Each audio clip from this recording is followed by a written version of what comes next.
Senator Rubio, the floor is going to be yours, and I hope you'll introduce your beautiful family to start with, and we'll take it from there. Well, thank you, Chairman Risch, and I want to thank the ranking member as well, Senator Shaheen, and thank you, Senator Scott, for your introduction. And let me just say it's a bit surreal to be on this side of the room, but you all look very distinguished, and I just wanted you to know that. Yeah. We know. In the 249-year history of our republic, there's only been 71 other Americans who have served in the role and the position that President Trump has now nominated me to occupy. And I want to thank him for his confidence, and it's an incredible honor. It is also, as many of you have already pointed out, an extraordinary responsibility. Three of my children, Amanda, Anthony, and Dominic, could not be here with us today or join us here in person. But I am happy that my wife Jeanette is here and that my daughter Daniela is here with me as well, because I think, as each of you know well, it really is impossible to do our job in the Senate, not to mention the job I've been nominated for, without the love and the support of our families. I'm also very pleased that my sisters, Barbara and Veronica, my nephew Orlando, are joining me here today. And to me, it's a reminder that the path that brings me to this moment was paved by those who are not here with us today, by two parents who arrived here on May 27th of 1956 from Cuba, and they had nothing but the dreams of a better life.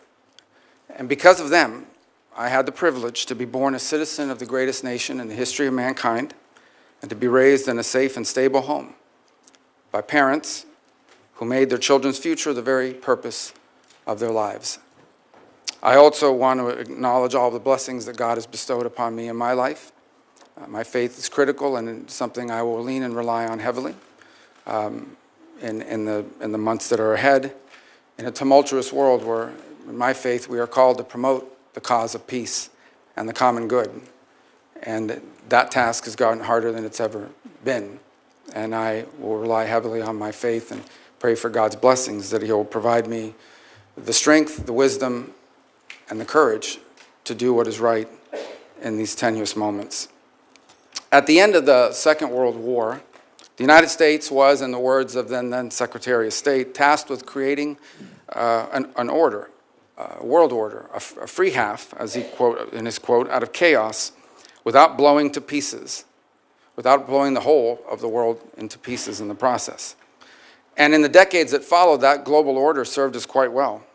Americans' incomes rose and communities flourished. Alliances emerged in the Indo-Pacific and Europe that led to the emergence of stability and democracy and prosperity in these regions. We've had forever war ever since. Little Marco, keep your hands.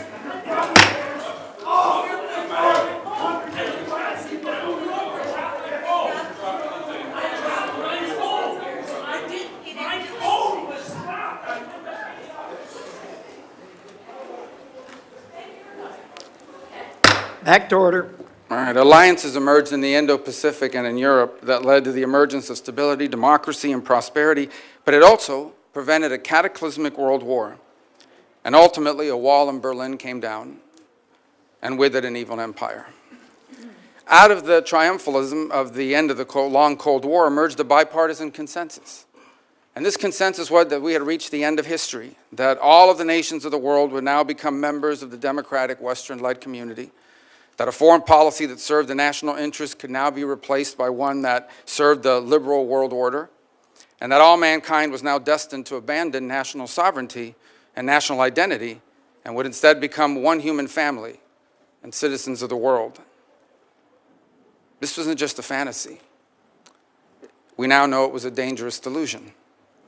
Here in America and in many of the advanced economies across the world, an almost religious commitment to free and unfettered trade at the expense of our national economy shrunk the middle class, left the working class in crisis, collapsed our industrial capacity, and has pushed critical supply chains into the hands of adversaries and of rivals. An irrational zeal for maximum freedom of movement of people has resulted in a historic mass migration crisis here in America, but also around the world. It's one that threatens the stability of societies and of governments. Across the West, governments now censor and even prosecute domestic political opponents. Meanwhile, radical jihadists openly march in the streets and sadly drive vehicles into our people. While America far too often continued to prioritize the global order above our core national interests, other nations continue to act the way countries always have. Las sanciones de Marco Rubio están Pause. matando a niños en Nicaragua, Cuba y Venezuela.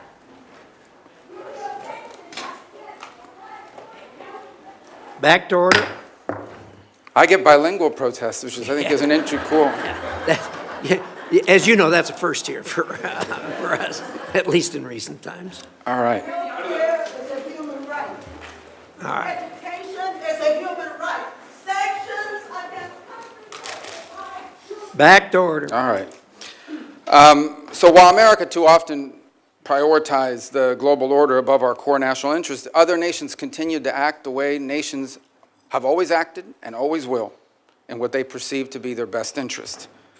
And instead of folding into the post-Cold War global order, they have manipulated it to serve their interests at the expense of ours. We welcomed the Chinese Communist Party into the global order, and they took advantage of all of its benefits, and they ignored all of its obligations and responsibilities.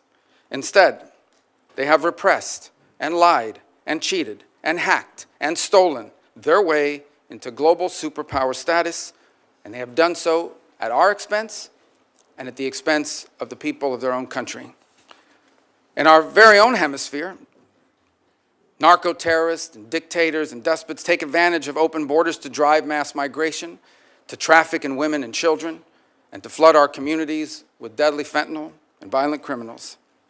In Moscow, in Tehran, in Pyongyang, dictators, rogue states now sow chaos and instability and align with and they fund radical terror groups. And then they hide behind their veto power at the United Nations Security Council or the threats of nuclear war. The post-war global order is not just obsolete, it is now a weapon being used against us. And all this has led to a moment in which we must now confront the single greatest risk of geopolitical instability and of generational global crisis in the lifetime of anyone alive and in this room today. 8 decades later, we are once again called to create a free world out of the chaos. And this will not be easy. And it will be impossible without a strong and a confident America that engages in the world, putting our core national interests once again above all else. Just 4 years ago, I believe we began to see the outlines and the beginnings of what that would look like. During President Trump's first term, American strength was a deterrent to our adversaries, and it gave us leverage in diplomacy. There were no new wars. ISIS was eviscerated, Soleimani was dead, the historic Abraham Accords were born, and Americans were safer as a result. Now, President Trump returns to office with an unmistakable mandate from the voters. They want a strong America engaged in the world, but guided by a clear objective to promote peace abroad and security and prosperity here at home. That is the promise that President Trump was elected to keep. And if I am confirmed, keeping that promise will be the core mission of the United States Department of State. Now, tragically, horrifying atrocities and unimaginable human suffering can be found on virtually every continent. And I am certain that today I will be asked about the array of programs and the activities the Department of State carries out to address them. We are a nation who was founded on the revolutionary truth that all men are created equal, and that our rights come not from man or from government, but from God. And so we will never be indifferent to the suffering of our fellow man. But ultimately, under President Trump, the top priority of the United States Department of State will be the United States. The direction he has given for the conduct of our foreign policy is clear. Every dollar we spend, every program we fund, every policy we pursue must be justified by the answer to one of 3 questions. Does it make America safer? Does it make America stronger? Or does it make America more prosperous? Under President Trump, The dollars of hardworking American taxpayers will always be spent wisely, and our power will always be yielded prudently and towards what is best for America and Americans before anything and everything else. Prudence in the conduct of foreign policy is not an abandonment of our values. It is the common sense understanding that while we remain the wealthiest and the most powerful nation on the earth, our wealth has never been unlimited, and our power has never been infinite. And placing our core national interest above all else is not isolationism. It is the common sense realization that a foreign policy centered in our national interest is not some outdated relic. Since the emergence of the modern nation state over 2 centuries ago, countries acting based on what they perceive to be their core national interest, that has been the norm, not the exception. And for our country, placing the interest of America and Americans above all else has never been more relevant or more necessary than it is right now. For in the end, how can America promote the cause of peace on earth if it is not first safe at home? What good is America to our allies if it is not strong? And how can America help end the suffering of God's children across the world if it is not first prosperous here at home? I thank you, and I hope I can earn your support, whether it's because you believe I will do a good job or because you want to get rid of me. Thank you. Either way, the result's the same. Thank you, Senator Rubio. I've always been impressed with your view, particularly on a 50,000-foot level, of the kind of problems that we face in our lane, and national security lane, foreign relations and intelligence. So appreciate those remarks. We're now going to start a round. I'm going to allow 10-minute questions since this is a cabinet-level position. That doesn't mean you have to use all 10 minutes, but the 10 minutes are there. And what I'm going to do in this hearing and what I'm going to do in future hearings is I will call on people based on seniority on the committee at the time the gavel goes down. And if you come after that, you'll be put in line after that, and we'll go down the list like that. In any event, with that, Senator Rubio, could you talk for a minute about the Russian energy reliance? I think all of us were impressed when the war started that the Europeans knew the necessity of cutting the cord with Russia on their reliance on Russian energy, which had developed since the Iron Curtain came down, all of us believing that Russia would behave itself, which turned out to be a very misplaced view.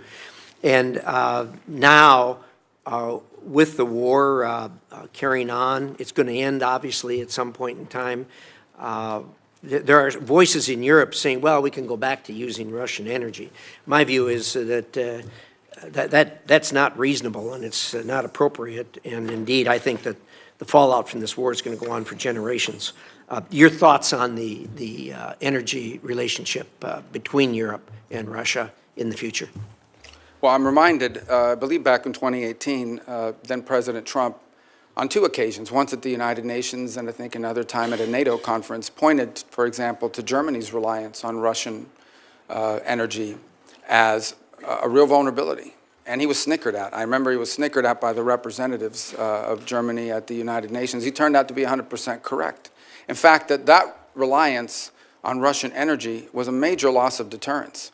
Vladimir Putin, among his many calculations, one of the calculations he took in going in Ukraine was that the Europeans would complain, maybe they'd hit him with a couple sanctions, they'd write some strongly worded nasty letters about him, but ultimately would not be able to do anything effectively because of how much they depended on Russia. And in some cases continue to depend. I believe France is the 3rd leading payer into Russian energy in the world, and I think a couple other countries in Europe follow right behind. So there's still a significant amount of dependence in that regard. And that dependence on Russian energy is a tremendous amount of leverage that Vladimir Putin holds on his neighbors in Europe. Now, there is some good news. I think, for example, I watched with great interest the German engineering marvel, where they've been able to, I think by the end of this year, after they waived permitting requirements, and within 9 months, we're able to open what is literally a floating LNG terminal to allow and receive exports, including from the United States and other places. So I do think you're seeing movement in Europe now to try to detangle itself from that level of dependence, but it remains a real vulnerability and a tremendous piece of leverage for Putin against his neighbors in the broader world. It's also a reminder, by the way, and I used to be guilty of saying this quite a bit, that the Russian GDP was the size of Italy's, not very large. I think one of the things we learned from this endeavor is that it's not just the size of the GDP, but what it's composed of. And the Russian GDP, while smaller than some other countries, is largely reliant on the production of raw materials, on the energy, on food production, fertilizer and the like. And these are critical components of national strength and a reminder of how important they are for us here domestically as well. Thank you. I appreciate that. I do think, too, we ought to acknowledge that the Europeans did a job that was well beyond our expectations the first winter.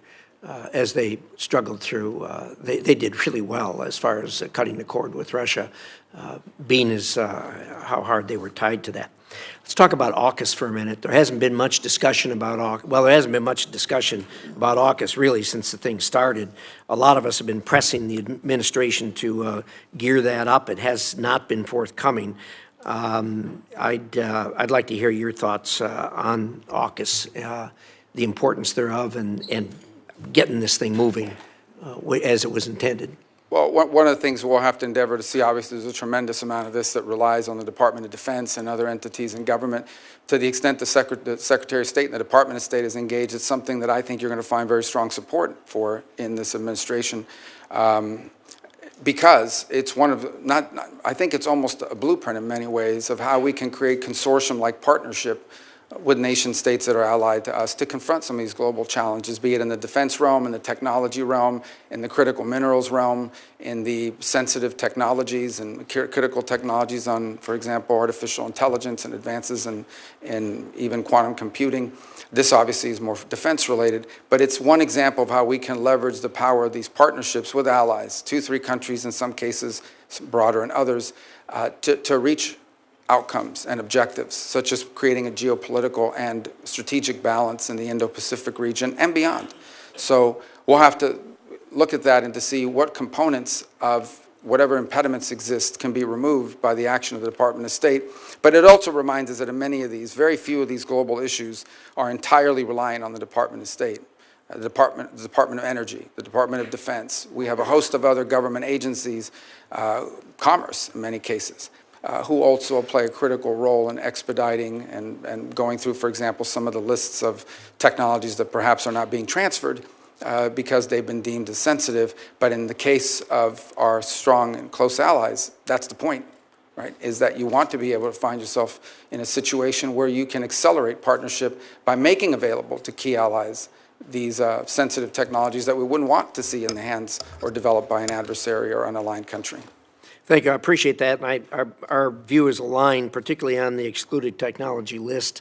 These are our closest and most trusted allies. And unfortunately, the current administration has really been difficult to work with as far as getting through that excluded technology list. And I hope you'll help expedite that. Let me talk for a minute about the International Criminal Court.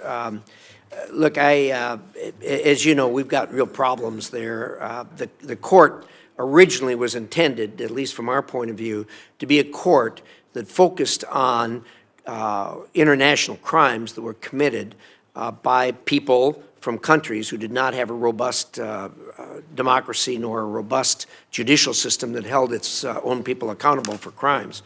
The court's gone beyond that, obviously. They are not only focusing on people who aren't accountable elsewhere, but they're also focusing on people who come from countries that solve their own problems, like the United States of America and like Israel.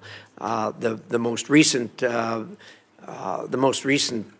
obvious thing that flowed from that was the indictment on the same day of Netanyahu plus a Hamas character. Any court that is a court of law has to be able to recognize good from bad. And when you try to indict 2 people and show some type of moral equivalency in that regard. They're just barking up the wrong tree, and I think, unfortunately, we're going to have to rein them up. Your thoughts on that? Well, I think it's done the ICC has done tremendous damage to its global credibility. First of all, it is going after a non-member state on the claims that I believe, in fact, I think just in the last 24 hours, the Israeli High Court filed an appeal before the ICC, even though it's not a member state. And I saw some of the filings from the prosecutor, Mr. Khan, was involved in that process. And he argues that they have the right to go after non-members for their activities within the confines of member states in this case. And I think, first of all, the whole premise of his prosecution is flawed, beyond the process of it and the precedent that it sets, which is a very dangerous precedent for the United States of America, by the way, because this is a test run. This is a trial run to see, can we go after a head of state from a nation that's not a member? If we can go after them and we can get it done with regards to Israel, they will apply that to the United States at some point. And in fact, there have been threats to do so in the past. But the premise of the prosecution itself is completely and utterly flawed. As you said, they went ahead, I think they also went after Sinwar. Well, number one, Sinwar didn't travel around the world. He's not with us any longer. But he didn't travel around the world, was at no risk of being apprehended. Second of all, the moral equivalency piece of it was offensive. Let me explain, and I think I don't need to explain to this committee. Hamas carried out an atrocious operation. They sent a bunch of savages into Israel with the express and explicit purpose of targeting civilians. They went into concerts. They went into these music festivals. They knew that there were no soldiers at the music festival. They knew that these were teenagers and young families, that they went into different communities and the kibbutzes and the like, and they deliberately targeted civilians. Deliberately. It was in fact, they kidnapped the ones they didn't murder, the families who they didn't eviscerate, the people whose skulls they didn't crack open. They kidnapped and to this day continue to hold people, innocents that they took. A deliberate operation. In the case of Israel, responding to that attack has had to go after Hamas. How can you coexist? How can any nation state on the planet coexist side by side with a group of savages like Hamas? They have to defend their national security and their national interest, as I pointed out in my opening statement. And so there is no more, and they didn't target civilians. Now, sadly and unfortunately, and I'm sure we'll discuss it further, some of the other questions that will come up here today, one of the horrible things about war, it's a terrible thing about war, and it's why we should try to prevent it at almost any cost, is that innocent people are caught up in it. And that's true of every conflict on the planet. But there is a difference between those who, in the conduct of armed action, deliberately target civilians, and those who do as much as they can to avoid civilians being caught up against an enemy that doesn't wear a uniform, against an enemy that hides in tunnels, against an enemy that hides behind women and children, and puts them at the forefront and uses them as human shields. That's who Hamas is. There is no moral equivalency, and I think the ICC, if they don't drop this, will find its credibility globally badly damaged, and I think the United States should be very concerned, because I believe this is a test run for applying it to American service members and American leaders in the future. Well said. I couldn't agree with you more, and certainly the court has badly damaged its reputation, and it's going to have a long ways to go to recover from that. So with that, Senator Shaheen. Thank you, Mr. Chairman. Senator Rubio, as I said in my opening statement, I hope that this committee can better collaborate to swiftly confirm career Foreign Service officers.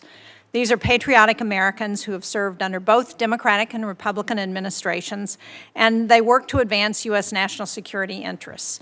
Delays in vacant posts hurt America's interest. I know you agree with that because we've had that conversation. But will you commit to working with Chairman Risch and me to prioritize the advancement and confirmation of career State Department officials? Well, the answer to that is yes, but I would also point to this fact that I think we're going to begin by prioritizing. We're going to look at what are the key issues in the world. There are obviously every post in the world is important or it shouldn't exist. And then the question is, which are the ones we bring to you first? And those are the ones that I think are most critical. So obviously, I think you'll see our nominees for the deputy posts, which are critically important, all the undersecretaries as well. And what I've endeavored to do is we interview and identify people, and I believe I've met with and interviewed most of the candidates for those top posts, is I want to bring you people that are three things. Number one, are aligned to the mission. I think that's critically important, whether they be Foreign Service officers. I'm not talking about political alignment. I'm talking about alignment with the mission that we've outlined for American foreign policy, which is one of the things that I think has hurt the State Department under numerous administrations, is sometimes the mission, or what it is the core mission of the department has not been well defined. That's on us, and it's our obligation to define that. So number one, aligned to the mission. Number two, the capability to do the job. And I can tell you now that in my entire service on this committee, which spans 14 years, we always had fellows from the Department of State, I believe all of whom are still in the service of our country. And I intend, because I know them and I've worked with them, to utilize their skill sets in the department. And in fact, a couple who we hope will be returning home soon from foreign postings to work with us at the State Department closer to my office. But the point is that we want to have people that are highly capable, both those who we bring from what they call political appointees, but also those that are promoted from within the Foreign Service. And then the third are people that we can get through the committee, because time is of the essence. Now, you may not agree with all their views, whether they be Foreign Service officers or whether they be political, but I think it's important, and we're not going to exclude someone just because we think that maybe they're going to have a rougher confirmation process than someone else. But I do think it's important that we have people in these positions as quickly as possible, and having served for 14 years on that side of this room, I understand that one of the things we can do to help expedite that is to bring you people that will do a good job, who are qualified for the job or mission aligned, but also that can move through this process quickly enough so that they can be at post and begin to fulfill their duties. If I have to wait a year to get them in place, well, I'm not sure on some of these issues we face today, we have a year to wait. I certainly agree with that, and I appreciate your focus on mission and qualifications, because I think the committee will be looking closely at that. I want to go now to NATO, because in 2023, Congress overwhelmingly passed the bipartisan Kane-Rubio provision prohibiting any president from withdrawing the United States from NATO without Senate approval or an act of Congress. Will you commit to adhering to Senate approval or an act of Congress as required under that law that you authored if President Trump attempts to withdraw the U.S. from NATO? Well, first let me say that President Trump has appointed an ambassador nominee for NATO, which clearly indicates his role to engage in that. Second is the law is what it is. Obviously, as you've mentioned, I was a co-sponsor of the law, and so it's tough to say I'm not in support of a law that I hope to pass, and that I think it's an important role for Congress to play, because frankly, it's not just about the withdrawal piece of it, it's the contributions we make towards the power of the purse still resides with the Congress. Now maybe, as if confirmed, moving towards the executive branch, I'll become I'll forget that lesson a little bit. I hope not. But ultimately, I still recognize and understand that the power of the purse is with Congress, and it's an incredibly important power. Let me point on NATO one thing. I think there's a misunderstanding about it. The NATO alliance is a very important alliance. I believe that. I believe alliances can be, and has been very useful. Without the NATO alliance, there is no end to the Cold War. In fact, without the NATO alliance, it's quite possible that much of what today, at the time, today we know as Europe, would have fallen victim to aggression. But what's important for the United States is not just to have defense allies, it's to have capable defense allies, allies who are capable of defending their region. And I think there is a question to be asked. I'm not stating a public policy position, I'm stating a question to be asked, and that is, should the role of the United States in NATO in the 21st century be the primary defense role, or as a backstop to aggression, with countries in the region assuming more of that responsibility by contributing more? Now look, in fairness, and I think the further east you move in Europe, the more money you see spent on the military as a percentage of GDP. But I think there's been broad acknowledgement across Europe and across multiple administrations, both Republican and Democrat, that our NATO partners, these are rich, advanced economies, need to contribute more to their own defense and ultimately to the NATO partnership as well. And that's a demand that's been made by multiple presidents across the years. And the fact that that is true has been revealed by what's happened with Ukraine. Look at the ramp up in defense spending and the industrial capacity of multiple countries in Europe as a result of an armed conflict. Imagine if that capacity had been there before, it quite possibly might have had a deterrent effect as well.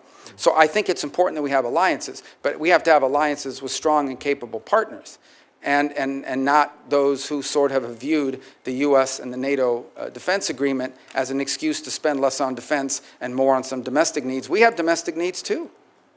These advanced, rich countries in Western Europe have enormous safety nets programs that they fund.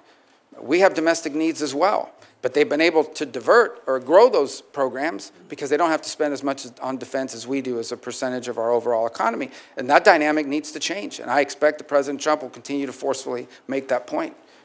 And as you know, this committee and the Senate NATO Observer Group, which I co-chair, has made that point repeatedly, and we are now up to 23 of the 32 NATO nations who are meeting their 2% of GDP, and we have a number of them who are going beyond that, and it's appropriate. And I think the sentiment on this committee would be to agree with what you're saying.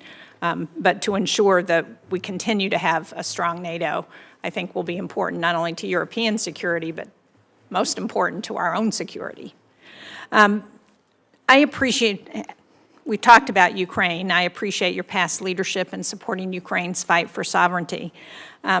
More recently, you voted against supplemental funding for Ukraine and against forgiving loans for Ukraine in November, loans that would be critical to Ukraine's economic stability.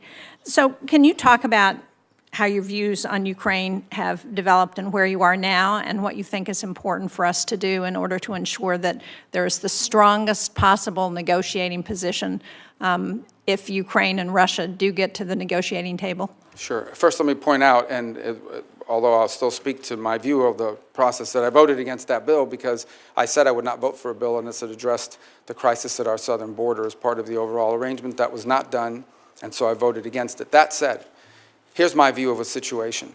Once this war became what we now know it is, and that is a war of attrition, a stalemate, a protracted conflict, the dynamic on that situation has changed. It has. And I believe, and I think that this echoes with the President. Let me first echo the President's words and what he said in an interview about a year ago. He was asked about the war in Ukraine. He says, I want the dying to stop. I want people to stop dying. I want the killing to stop. And frankly, I don't know how anyone could say they don't. The destruction that Ukraine is undergoing is extraordinary. It's going to take a generation to rebuild it. Millions of Ukrainians no longer live in Ukraine. And the disruption, that means how many of them are going to come back, and what are they going to come back to? Even as I speak to you now, the Ukrainian infrastructure and their energy infrastructure is being decimated in ways that are going to cost hundreds of billions of dollars to rebuild over the next decades. So this is an important conflict, and I think it should be the official position of the United States that this war should be brought to an end. And the question becomes, what role can we play? And I think the first is by making that abundantly clear. And my differences with the Biden administration throughout this process is that they never clearly delineated what the end goal of the conflict was. What exactly were we funding? What exactly were we putting money towards? And on many occasions, it sounded like however much it takes for however long it takes. That is not a realistic or prudent position. The truth of the matter is that in this conflict, there is no way Russia takes all of Ukraine. The Ukrainians are too brave and fight too hard, and the country is too big. That's not going to happen. It's also unrealistic to believe that somehow a nation the size of Ukraine, no matter how incompetent and no matter how much damage the Russian Federation has suffered as a result of this invasion, there's no way Ukraine is also going to push these people all the way back to where they were on the eve of the invasion, just given the size dynamic. I saw a quote recently, and I wish I could attribute to who it was, but the quote was, and I think it was very wise, where they said the problem that Ukraine is facing is not that they're running out of money, it's that they're running out of Ukrainians. There's a size differential here that's important. Now, what Vladimir Putin has done is unacceptable. There's no doubt about it, but this war has to end. And I think it should be the official policy of the United States that we want to see it end. Now, what that master plan looks like is it's going to be hard work. This is not going to be an easy endeavor. But it's going to require bold diplomacy, and my hope is that it could begin with some ceasefire, and we're going to have, in order to achieve objectives like the one that needs to occur in Ukraine, it is important for everyone to be realistic. There will have to be concessions made by the Russian Federation, but also by the Ukrainians, and the United States has lent itself there. It's also important that there be some balance on both sides. In essence, it will be difficult to achieve this objective of a ceasefire and ultimately a peace settlement unless both sides have leverage. Putin's goal now is to have maximum leverage so that he can basically impose neutrality on Ukraine, retrofit, and come back and do this again in 4 or 5 years. And that's not an outcome I think any of us would favor. By the same token, I think it's important that the Ukrainians have leverage, but they also will have to make concessions to reach this agreement. It's going to be very difficult. This will not be easy. Conflicts of this nature that have historical underpinnings to it are going to require a lot of hard diplomacy and tough work, but that's something that needs to happen. This conflict needs to end. Well, I'm out of time, but I appreciate your last comment about the importance of leverage, and it's important for the United States to do what we can to help provide that leverage to Ukraine so that they can be in the best negotiating position possible with Russia. Thank you very much. Thank you, Senator Shaheen. Senator Ricketts. Thank you, Mr. Chairman. Well, Senator Rubio, congratulations on your nomination to this very, very difficult job. want to thank you for your previous service in the U.S. Senate and your willingness to take on this job should you be confirmed. And I also want to thank your family as well for their support for you to be able to be a U.S. Senator and to apply for this job as Secretary of State. And I want also to express my gratitude to all the members of the State Department. We have a lot of people who choose to serve our country overseas, spend time away from their friends and family, and I can't think of a more noble calling. You're taking over a department that's very, very important to us. On Sunday, Jake Sullivan, the President Biden's national security advisor, said, quote, "The American people are safer and the country is better off than we were 4 years ago." Let me repeat, the American people are safer and the country is better off than 4 years ago. I don't know who believes that. I don't believe that. I think the election results demonstrate the vast majority of Americans don't believe that. We don't believe it at home. Inflation has hurt average Americans' pocketbooks. Open border policies have put Americans at risk. And I don't believe we see it overseas. In fact, Senator Rubio, should you be confirmed, you're being handed a job at a time when this country is in the most danger we've been in since World War II. It's a very dangerous time in the world, and your opening remarks demonstrate that you know that. We're not better off, and we're not safer. President Biden started this with his disastrous withdrawal from Afghanistan, that projected weakness, and an incomprehension of what it means to have a policy of deterrence. Vladimir Putin invaded Ukraine and started the largest war in Europe since World War II after that withdrawal. I believe it's because he saw weakness in this Biden administration.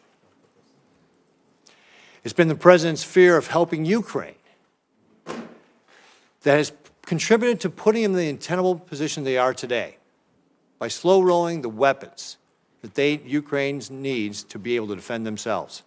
His incomprehensible and incoherent policy has caused him to handcuff American liquid natural gas exports while delaying tough sanctions on the Russian oil and gas industry, which, as you know, is the lifeblood of the Russian war machine. The Middle East is equally disastrous. Instead of enforcing sanctions on Iran, Biden naively tried to resurrect the Iran nuclear deal, enabling the regime to generate $100 billion in oil revenue. And I want to point out that during the Trump administration, because of sanctions, Iran's foreign reserves fell from $122 billion to less than $14 billion. That hampered their ability to be able to fund terrorist groups like Hamas and Hezbollah and the Houthis. What the Biden administration has done is allowed the Iranian regime to enrich enough weapons-grade uranium to be a week or two away from having a nuclear weapon. And since October 7th, President Biden has not supported Israel in the way he's needed. And because of the previous mentioned money that he's allowed the Iranians to have, that has funded the terrorist groups like Hamas and Hezbollah, our allies like Israel have been attacked, and we've been attacked directly. Thankfully, Israel's had the courage to stand up to these terrorists and take matters into its own hand, and it's led to the decimation of Hamas and Hezbollah. But no amount of revisionist history can change the fact that this was despite the lack of support from the Biden administration, not because of the support from the Biden administration. And of course, let's not forget North Korea and how dangerous they have become, and the fact that we are now seeing North Korean troops in Europe. A thought 4 years ago that was unthought by anybody. And of course, one of the most concerning things is Biden's weakness has emboldened the greatest adversary we have on the face of the earth right now, which is the People's Republic of China. The People's Republic of China is the head of the snake of this axis of dictators that are challenging the United States today. They are challenging our freedom, our security, and the very way of life we have. Beijing has had a direct hand in each of the problems I just mentioned. That's why addressing any one of them cannot be done without making sure that we are thinking about how we are deterring the People's Republic of China. When everything is a priority, nothing's a priority. And Senator Rubio, your top priority must be the People's Republic of China. Since the election in November, so this is all within the last 2 months, the PRC has hacked our Treasury Department, including CFIUS.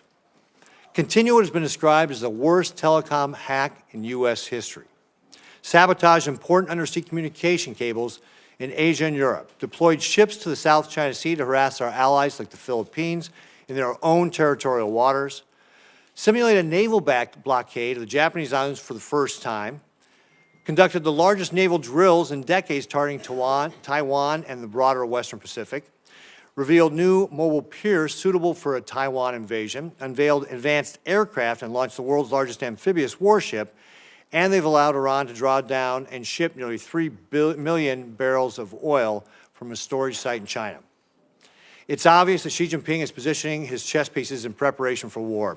He's directed his military to be prepared to take Taiwan by 2027, and folks, that's only 2 years away. Now, it's true that does not mean that he will invade in 2027, and it's also true that it's not predetermined, but it should be very concerning to all of us that he's given his military that direction.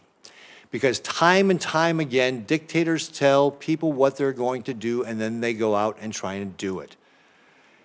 The only thing that dictators respond to is force, strength, peace through strength. This was something Ronald Reagan understood a long time ago, and it's what we have to get back to in the United States. Xi Jinping is vowed to be the world-dominating power by 2049. We should take him at his word. That's what he believes he is going to try and do. It's time for us to go on the offensive and abandon illusions about what kind of adversary we're faced. This is not a managed competition. This is a competition we must win. It will take more than an all-of-government approach. It'll take an all-of-society approach to be able to win this.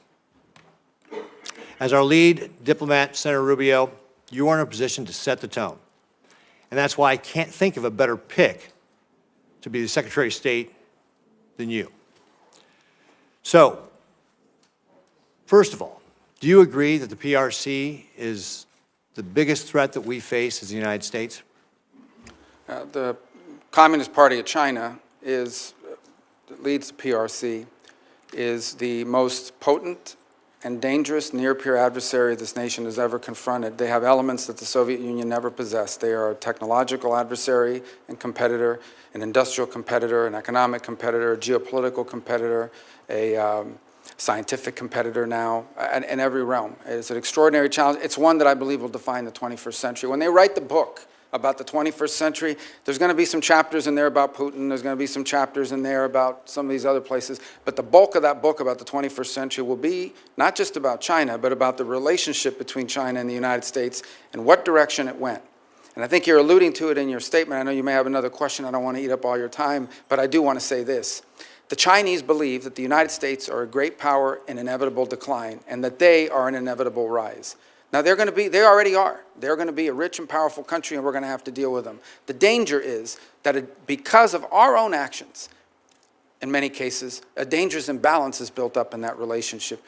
We allowed them for years to pretend that they were some developing countries, so we should allow them to continue to cheat on trade and commerce. We should allow them to continue to expand. They lied about not militarizing and populating island chains in the South China Sea and the like. We allowed them for years, before we got serious about it, to conduct grotesque human rights violations against Uyghur Muslims, as an example. One of the most horrifying things happening on the planet. And for years, no one talked about it, which, by the way, not just has a human rights component to it, it allows them to use slave labor to produce goods that, at the expense of the rest of the world. Talk about not just a horrific humanitarian crisis, but an unfair trade practice as well. We've allowed them to get away with things. And frankly, the Chinese did what any country in the world would do given these opportunities. They took advantage of it. And so I think now we're dealing with the ramifications of it. I agree 100% what you said, but I remind you, and I remind everyone, I guess I want to make this point, that much of what we need to do to confront China is here at home. It's not just abroad, it's also here at home. We have to rebuild our domestic industrial capacity, and we have to make sure that the United States is not reliant on any single other nation for any of our critical supply chains. And with 4 seconds left, How are you going to explain that to your average American, that we need this all-sized society approach? And to your point exactly, that it needs to begin here at home, and so that people from my state, Nebraska, will understand and get on board. If we stay on the road we're on right now, in less than 10 years, virtually everything that matters to us in life will depend on whether China will allow us to have it or not. Everything from the blood pressure medicine we take to what movies we get to watch, and everything in between, we will depend on China for it. They have come to dominate the critical mineral industry supplies throughout the world. Everywhere in the world, they've now established critical mineral rights. Even those who want to see more electric cars, no matter where you make them, those batteries are almost entirely dependent on the ability of the Chinese and the willingness of the Chinese Communist Party to produce it and export it to you. So if we don't change course, we are going to live in a world where much of what matters to us on a daily basis, from our security to our health, will be dependent on whether the Chinese allow us to have it or not. That's an unacceptable outcome. Great. Thank you, Senator Rubio. Next is Senator Merkley. Thank you, Mr. Chair, and thank you, Senator Rubio. And I've enjoyed working with you on the Congressional Executive Commission on China, which engages in many issues related to their treatment of folks from the Tibetans to the Uyghurs, to their position regarding Hong Kong and Taiwan. But let's talk about Taiwan. I had the chance to go to Taiwan in the year 2000. It was the second presidential election there, and it was the first one where people were becoming convinced that they actually might be able to hold a democracy. I believe they've earned the right to have a voice in international affairs, and I also believe that they are at great risk right now with mainland China, Xi's plan to be aggressive militarily towards them, as my colleague Senator Ricketts just noted. Will you support in your role as Secretary of State Taiwan's right to have a voice in international affairs, participate in international forums? And will you support the porcupine strategy providing that we will supply them with defense articles and defense services in such quantity as may be necessary to enable Taiwan to maintain a sufficient self-defense capability? By the way, that phrase is from the 1979 Taiwan Relations Act. It's in our current law.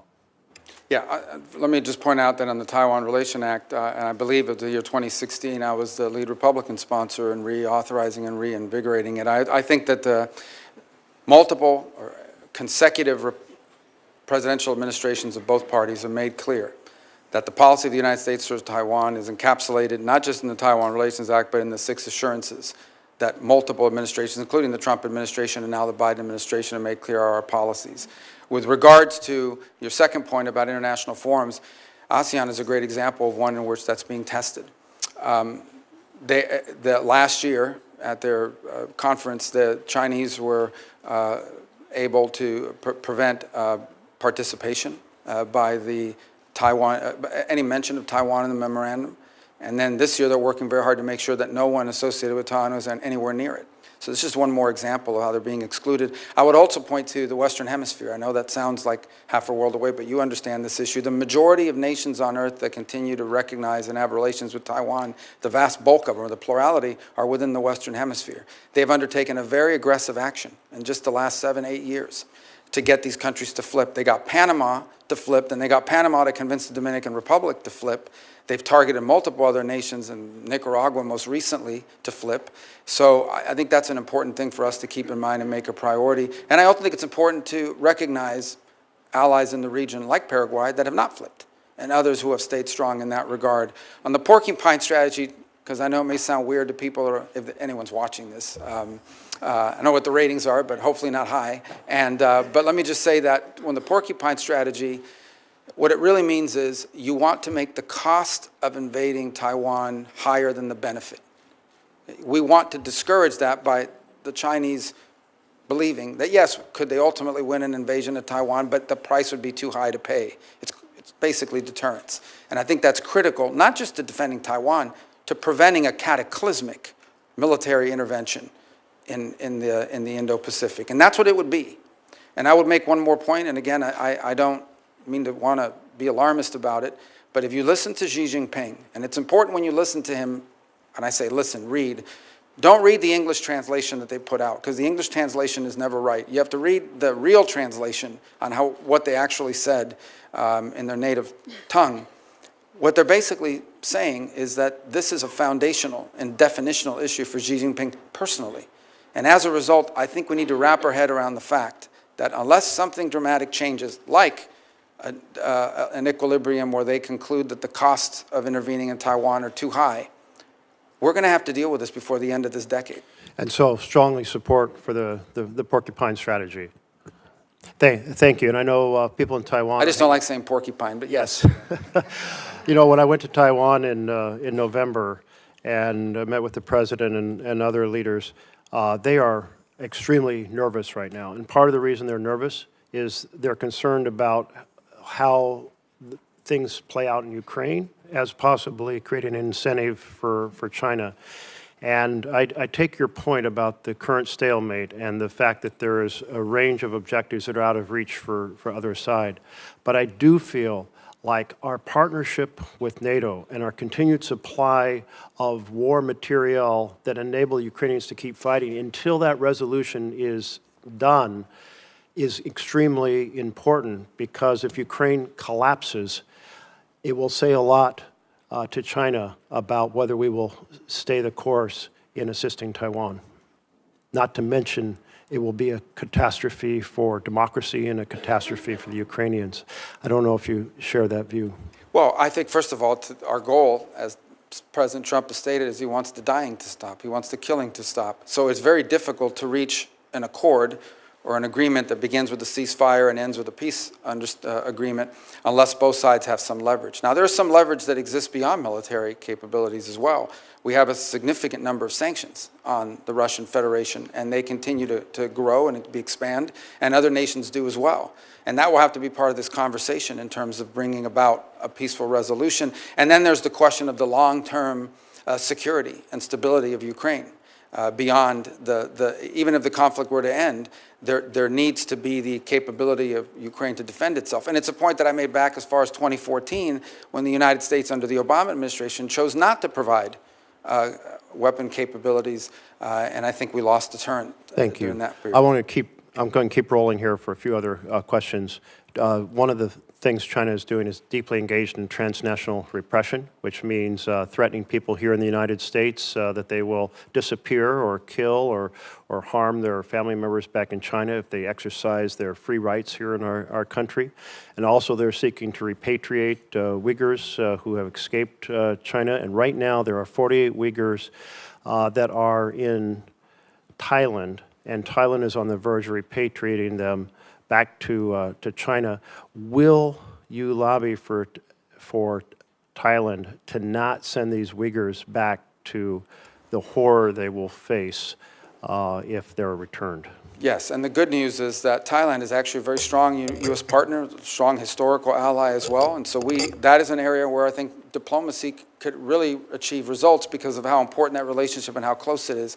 I think it's also one more opportunity for us to remind the world of what exactly we're talking about here. This is not some obscure issue. These are people who are basically being rounded up because of their ethnicity and religion, and they are being put into camps. They're being put into what they call re-education centers. They're being stripped of their identity. Their children's names are being changed.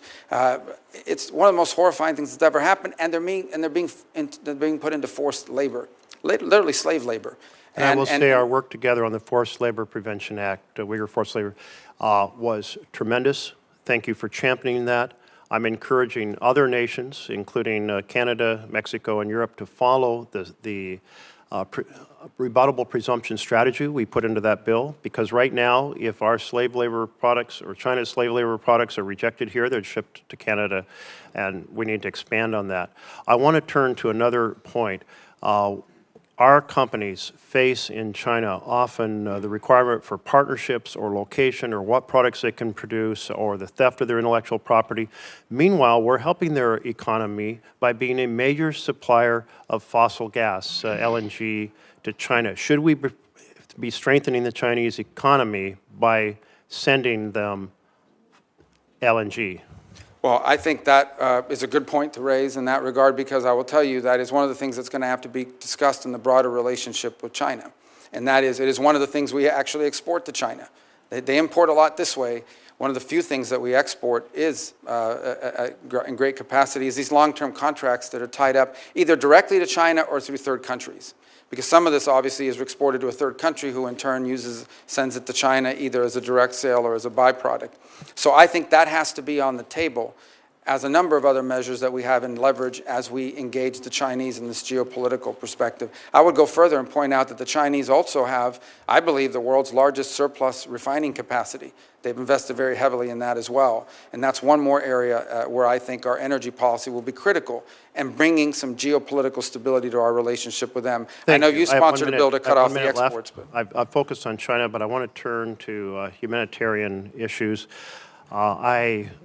By the way, fully support Israel's ability to respond to Hamas, but I am very concerned about how it has played out in terms of the massive humanitarian conditions in Gaza. Will you help lead the world in responding to those humanitarian conditions? And there is a proposal for a broad regional agreement that would provide security to Israel, peace with all their Arab neighbors, building on the Abraham Accords, that in return would create a framework to have a concrete steps towards a Palestinian state. I believe that's our best bet to break the cycle of hate and war that we've been trapped in my entire lifetime.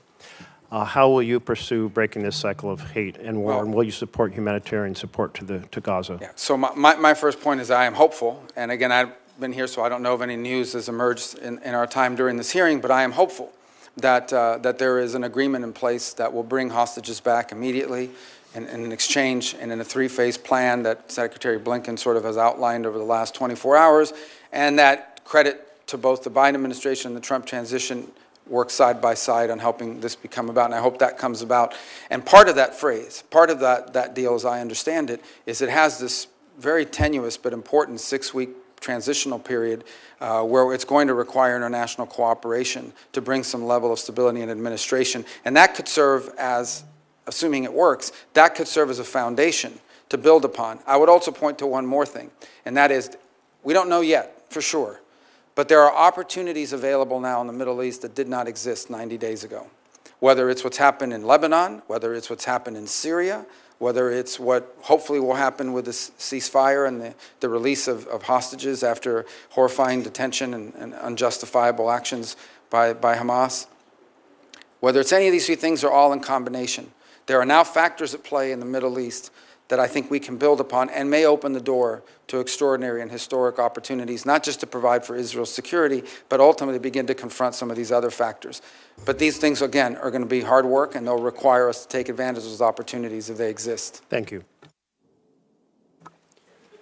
Senator McCormick. Great. Senator Rubio, good to see you again. I'm looking forward to working with you closely on many of the issues we're going to discuss today.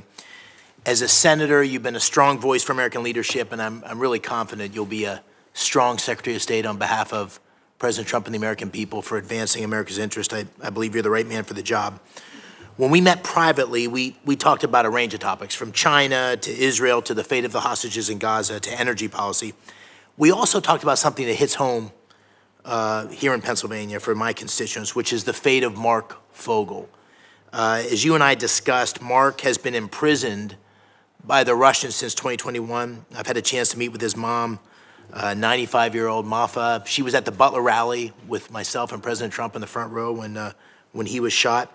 We need to bring him home. It took far too long for the State Department to designate Mark as wrongfully detained by the Russian government, and was really a gut punch to many of us in Pennsylvania that Mark wasn't included in the swap last year. So, Senator, will you commit to working with me and others in our delegation to make Mark's return home a high priority? Absolutely. And in fact, I've been involved already. I've met with those families as well. We've had conversations about this. And there are two things I'd point to. Number one, this is a ridiculous case. I mean, this is an American that clearly there was an order given at some level that if you see an American and you have anything you can charge them with, let's charge them and let's collect these because we can trade them in the future for something. There's a global market for this now.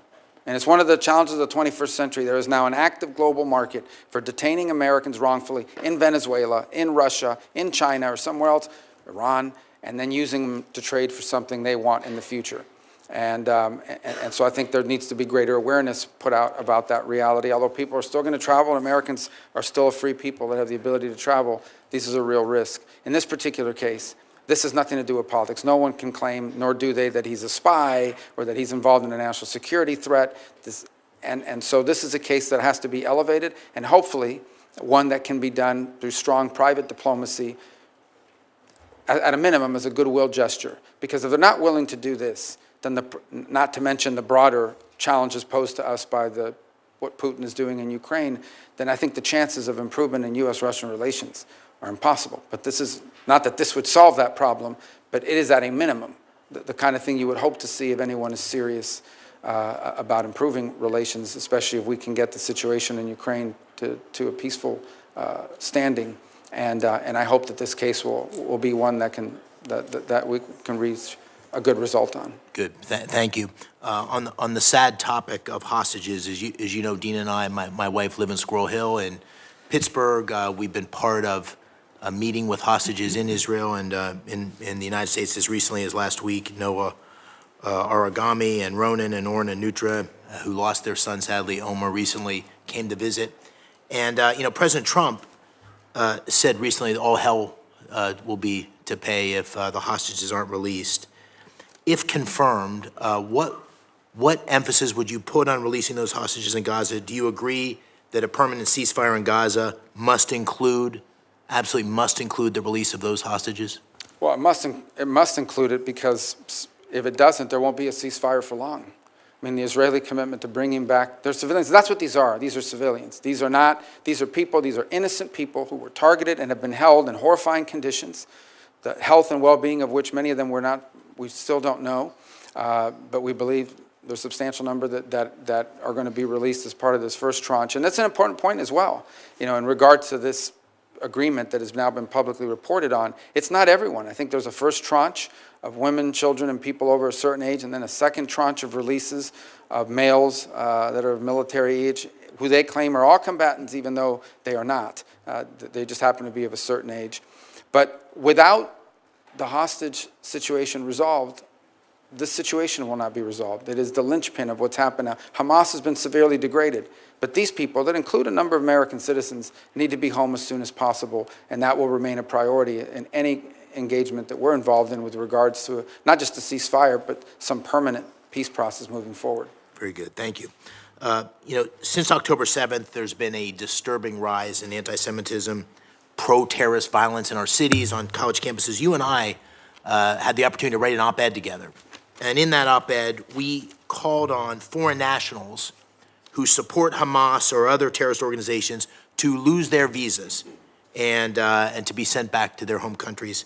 As Secretary of State, of course, you'll be responsible for overseeing the issuance of visas. How will you enforce our laws to ensure that we remove supporters of terrorist groups from our country?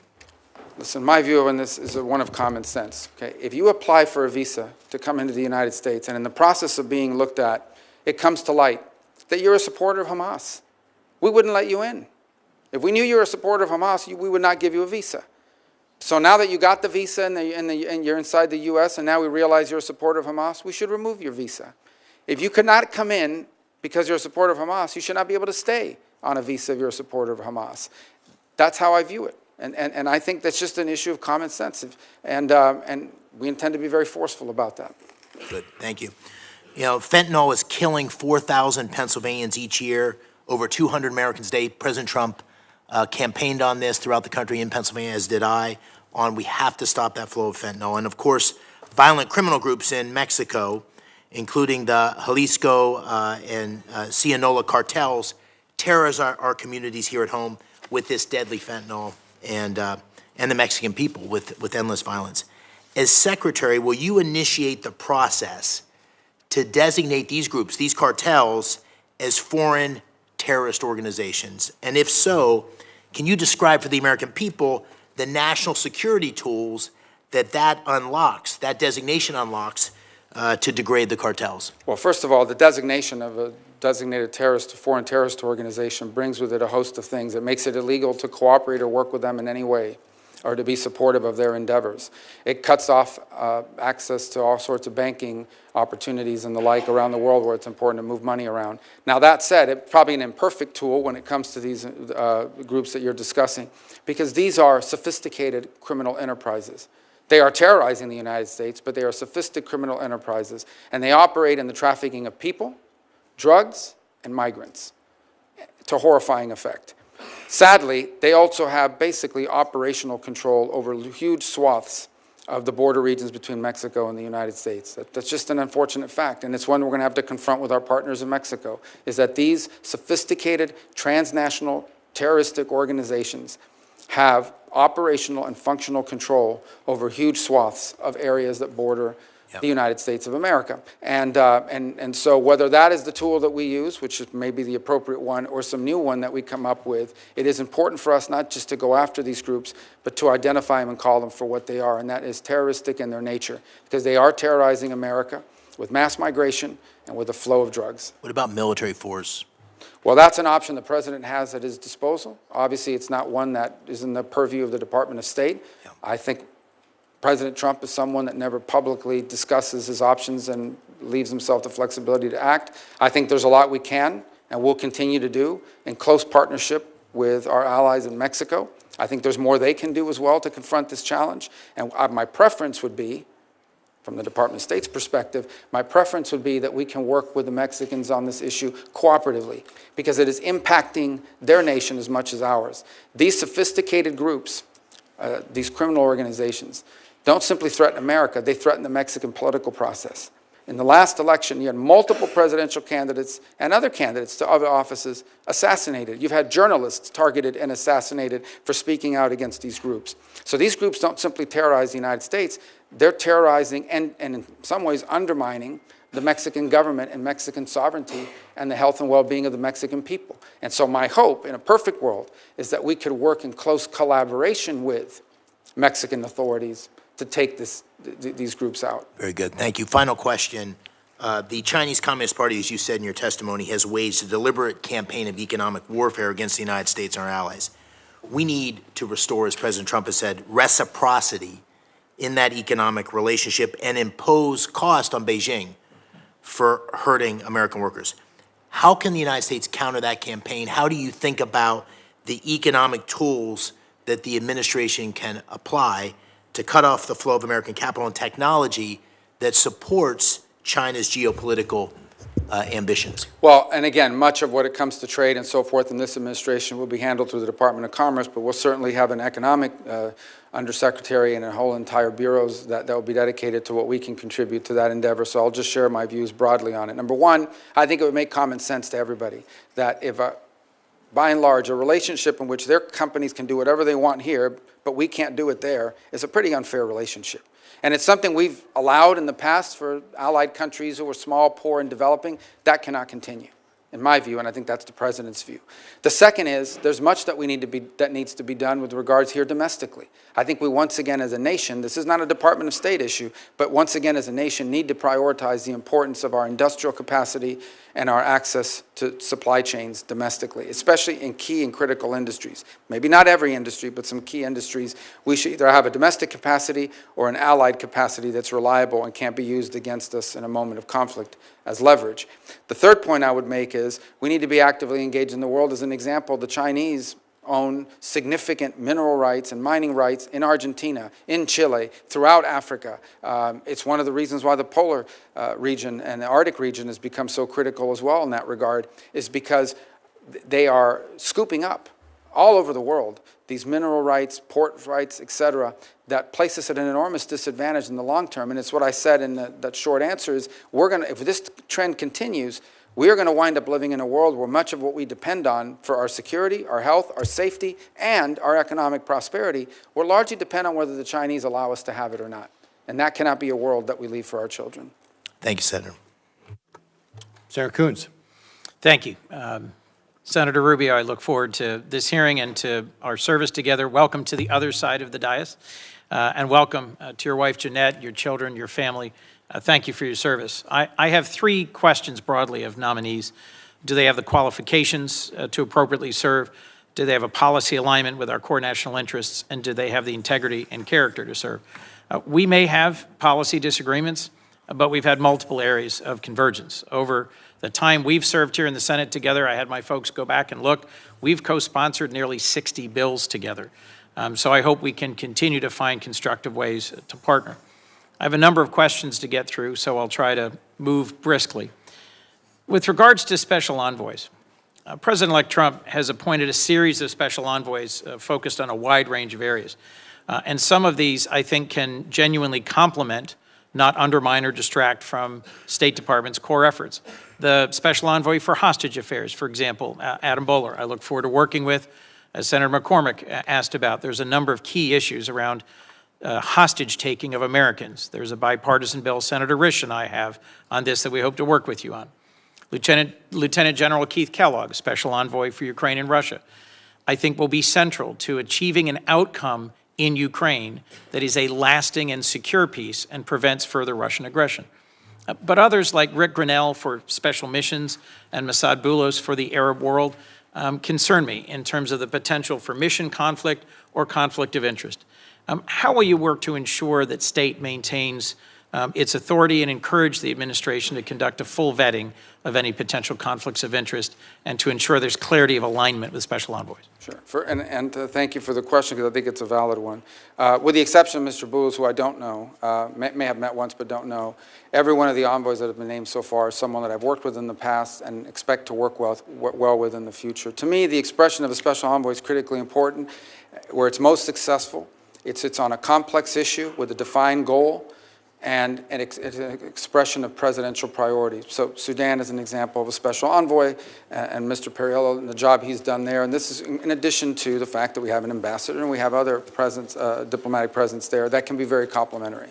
So the way this will work and how I anticipate it will work is these envoys work for the president in coordination with us. These are all people. With the exception of one who I'm not disparaging, I just don't know him, but I've worked with everyone else that you've mentioned, are people that are going to be focused on this full, like a laser. And they will need to do so not simply in coordination with the Department of State because of subject matter expertise. Let's say you reach an agreement or you reach an outcome, you're still going to need the technical support necessary to pull this off, and we have a wide array of experts in the Department of State that will help achieve that. And it'll involve other elements of the U.S. government. So as an example, if you're going to reach an agreement on migration, say in the Western Hemisphere, that also could entail the necessity to have a conversation about trade policy and tariffs that will involve commerce and others. That's the only way this will work, and that's how I anticipate it working. I've agreed to co-chair with Senator Haggerty a Commission on Reform and Modernization of the State Department that Senator Cardin created with him. We cannot, in my view, do more with less given the challenges of the global moment. I think we need more investment in U.S. diplomacy and development as instruments of national power, but we also need to address efficiencies and make sure that we are streamlining and focusing the department and supporting its workforce, the Foreign Service. How will you work to make sure that the Trump administration's efficiency mandate will strengthen and not deplete core state functions? Well, first of all, I think the work of this new committee that's being set up as a result of the legislation that passed will be critical. My understanding is the impediment was that not all the appointments have been made. Maybe that's now changed, and we eagerly await that because I do think that there are two things that are very important. The first is, when we talk about efficiency, the efficiency isn't simply just saving money. The efficiency is improving performance. A key part of the State Department is customer service. We provide consular affairs, passports, visas, all kinds of work around the world for Americans who are stranded or in trouble or need to get somewhere. Improving that experience for the consumer is one of the top priorities we need to have. How can we leverage, and I think Secretary Blinken has begun this work, we need to build on this, how can we infuse technology, AI and the like, not simply to improve the customer service aspects of the State Department, but improve the productivity. If somehow through leveraging technology appropriately, we can get people at the State Department to achieve 3 times the amount of work than they do now because it takes less time to do these tasks, or frees them up to do other tasks, that would be an enormous win, and I hope the Commission will look at those aspects of this as well. I understand, Senator, if I might move to another question, that multilateral organizations concern and frustrate many of us. Some of their actions have been counter to American interest. But when we've withdrawn from multilateral organizations, and in particular some UN entities, it's also given an opening to our adversaries. The previous Trump administration withdrew from UNESCO, the Human Rights Council, the World Health Organization, and I'm concerned that if we do so without thinking through the consequences, we may abandon our chance to implement our agenda around human rights, around 5G standards, around technical standards that matter for the 21st century. Do you support sustained U.S. participation in multilateral organizations, and how will you work to strengthen our leadership in those institutions in ways that prevent our adversaries from advancing their competing agendas? Well, I want to point back to what I said at the opening, and that is our engagement in any international agreement or any international arrangement or any international organization has to be driven by the answer to one of three questions. Will our involvement in this organization make us safer, make us more prosperous, make us more secure? It has to be justified by an American interest. It just does. I mean, we're in an era where we need to really, it should have always been that way, but now more than ever. And so each of these will have different components to it. I think there's a second component of funding, and that is, should the United States be funding organizations who in many cases are pursuing and or achieving outcomes that are contrary to the national interest of the United States. Each of these will require a serious examination as we work through them, and a justification to Congress about why we're no longer funding it or we're no longer participating. I think you do point to one that I can tell you right now is one that will be critical for us to be engaged in, and that is the setting of standards. But the setting of standards for people to understand is it's not simply from these organizations, it also becomes practical. So throughout Africa, we are now seeing the deployment of these safe city programs by Huawei. Now, this isn't just a commercial deal for Huawei. This is the ability to ingrain itself in telecommunication of these countries and establish itself as the leader in 5G. And now all of the other technologies that depend on 5G, additive manufacturing, the 3D printing and so forth, autonomous vehicles, they will all have to be drawn to the standards set by Huawei. That's not because an international organization set it up, it's because they've established market dominance, and it's a concern we have in multiple parts of the global south and the developing world. We need to be engaged that way as well. I very much look forward to working with you on deploying the full tool set that allows us to compete in the global south, including the Development Finance Corporation, something Senator Corker and I led on this committee, in which I know you see the potential for. As I come to the end of my time, I've worked hard with Senator Graham to get signed into law two different bills I wanted to mention. The Global Fragility Act, which presses the Department of Defense, Department of State, AID to have a common strategy in fragile states. And we've really struggled to effectively implement that. And much more recently, the U.S. Foundation for International Conservation Act, something that Chairman McCall and Senator Graham and Congressman Meeks and I worked on. It would create a public-private foundation to address security and conservation in ungoverned and insecure spaces in the global south, in South America, in Africa, and Southeast Asia. Both of these bills address the root causes of instability and facilitate cost-effective uses of American dollars by encouraging engagement of the private sector in philanthropy. Can I count on your support to work, as the Secretary have confirmed in the State Department, to implement these two laws more effectively in the coming years? Well, and the conservation one, I believe, just passed, right? Most recently. Just signed into law. Yeah. We're getting there just in time to help you with it, and it's had strong bipartisan support. On the global fragility, this has been ongoing for quite a bit of time, and we'll have to go back and check on the progress. I don't know entirely. I know there's a 10-year plan, and there's the 5 countries that we've identified. And by the way, no country likes to be identified as fragile, so we have to be sensitive about how we do it. But I think that's a component. We got to go back and see where we are on that 10-year planning, because that's an important way of leveraging both economic security and development efforts in the whole of government. And I think key to this is going to be not simply the Department of State, but it's that steering committee that's supposed to meet every 3 months at the National Security Council that coordinates all this work is happening. Look, laws are great, programs are great, but if someone's not in charge of it, someone's not running it, and someone's not measuring at the end of those periods of time whether it's reaching its intended outcome, we're going to have a huge problem. But the goal of that legislation, as I recall, is, and believe still, is we want to get ahead of this. Before a crisis, this is about preventing crisis, which is, frankly, is a lot cheaper and a lot better than actually dealing with crisis after the fact. And so identifying places around the world that are in danger of becoming chaotic, uncertain, insecure, and getting ahead of it and helping them through a variety of means to prevent that from happening And preventing those crises from happening is going to save us a lot of headaches, a lot of danger, and a lot of money. In closing, I'll just repeat something I've heard from several of my colleagues. I think that our global network of alliances and partners rooted in our shared values, a commitment to democracy and human rights, is essential to our national security. And how the war in Ukraine ends, and whether a peace agreement there lasts and secures Ukraine from ongoing Russian aggression, is critical to our credibility and security and to sustaining that network of allies and partners. I hope that's something you strongly agree with. I look forward to working with you towards that end.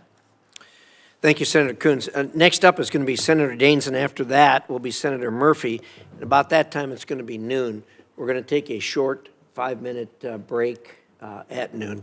Not a Senate 5 minutes, but a for real 5-minute break at noon. And those of you who have a seat here, I'd suggest you don't leave, because it's going to be difficult to claim your seat back if you're here as an observer. So with that, Senator Daines, welcome to the committee. Chairman, thank you. Marco, it's good to have you here. I've got a great view here from the dais, seeing your family behind you, seeing Jeanette, Daniela, the rest of the Rubio family. What a moment of great honor, celebration for the Rubios, culminating on Monday, when your family will celebrate the 1-month anniversary of Anthony Rubio's touchdown as a Florida Gator. So congratulations on every front, proud dad. Look, you are charged with one of the most important tasks I think the administration will have, and that is advancing President Trump's agenda and representing the interests of the United States around the world.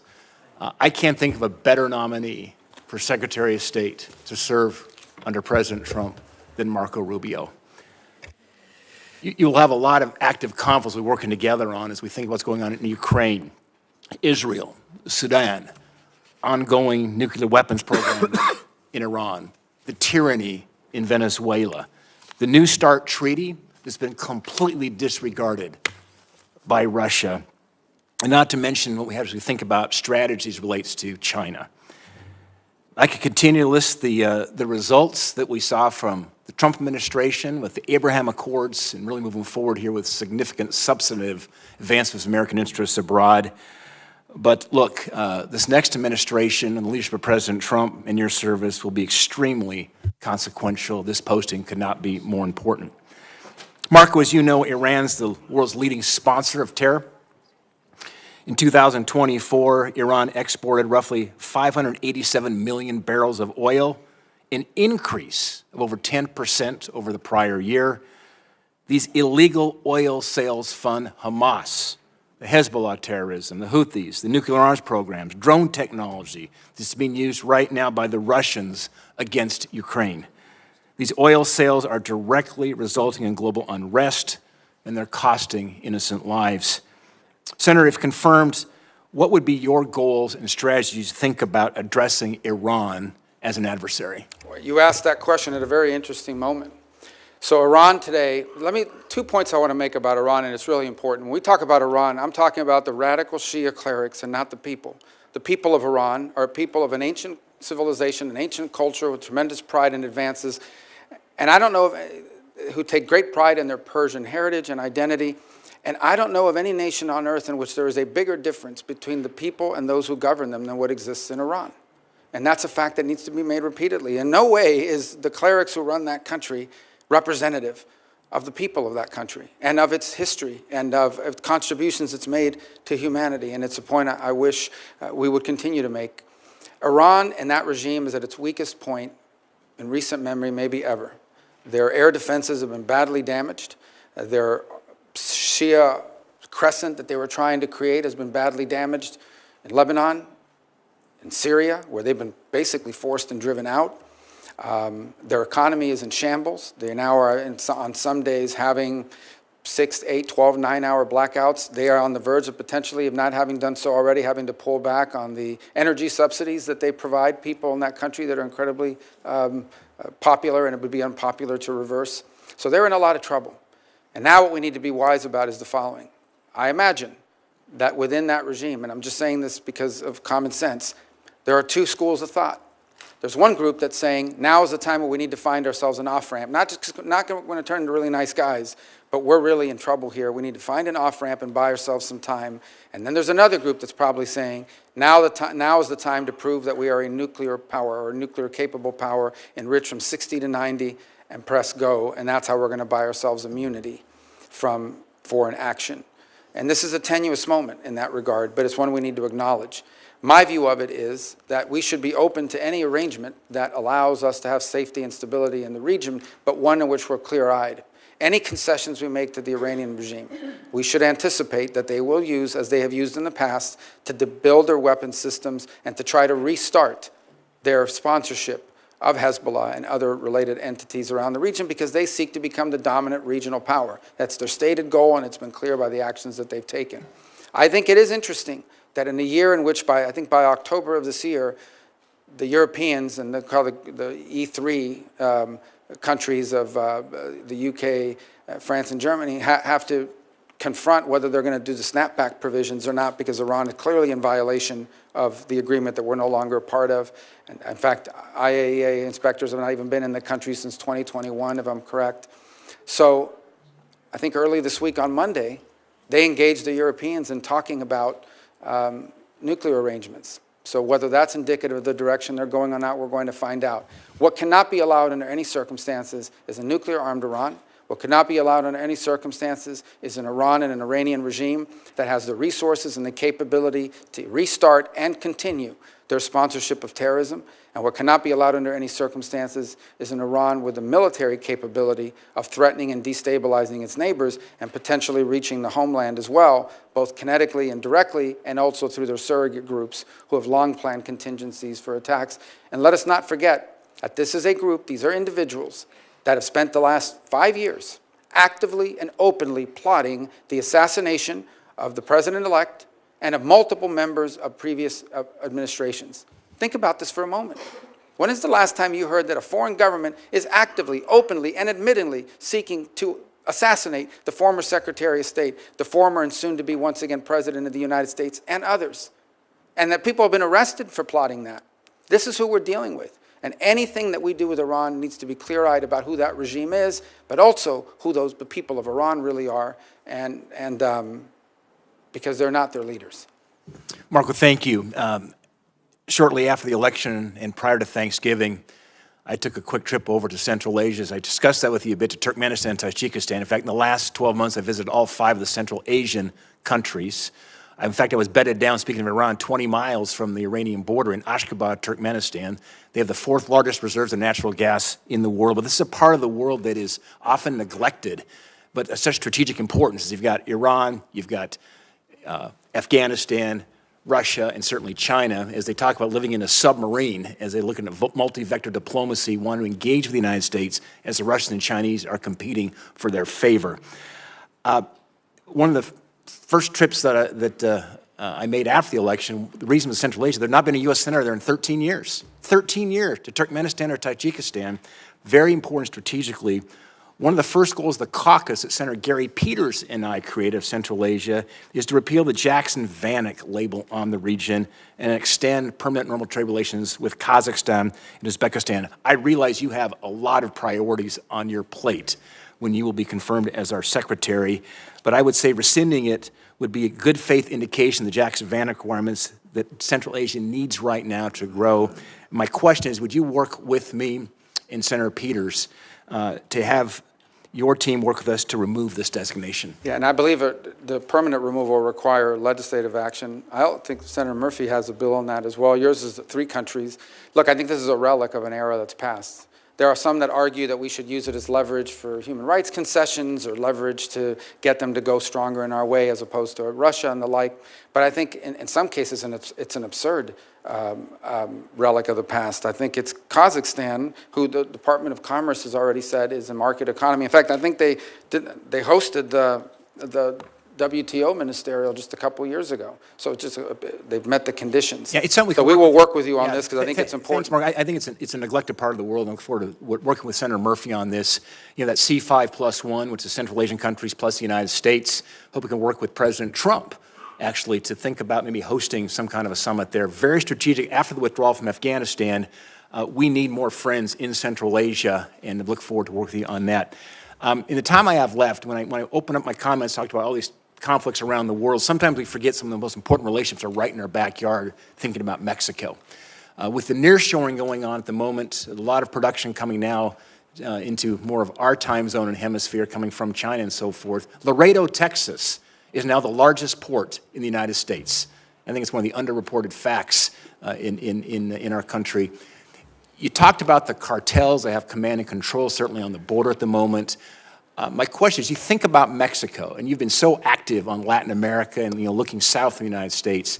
With President Sheinbaum now just coming in office, what are your thoughts around how do we become better engaged with Mexico to help them with their issue as it relates to the cartels, basically, which are running the country, it seems, at times? Well, and I wish we had more than 30 seconds to do it, because it's one of those issues that I think don't get enough attention beyond the problems. Look, Mexico's economy in many ways is a very vibrant one and has made tremendous advances and continues to be a very strong regional power.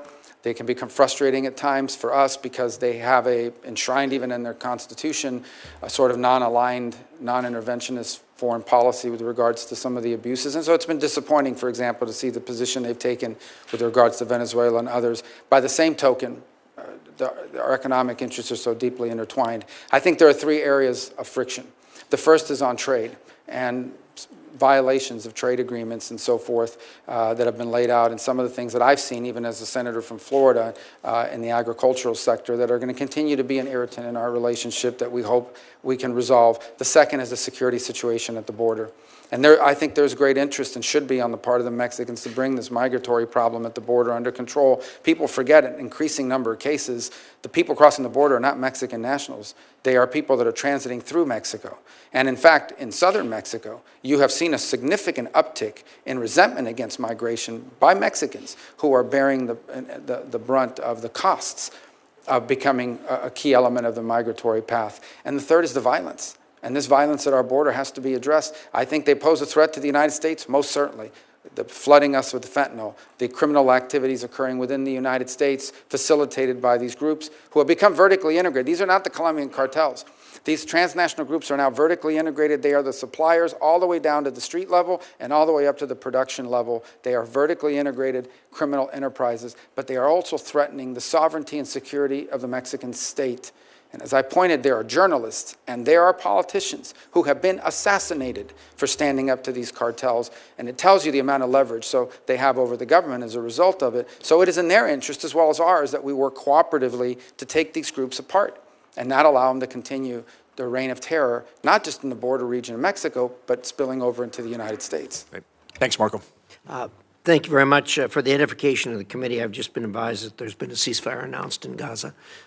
Before we all celebrate, though, obviously we're all going to want to see how that executes. With that, Senator Murphy, you're up, and then we're going to take that short break. Thank you very much, Mr. Chairman. That is indeed good news.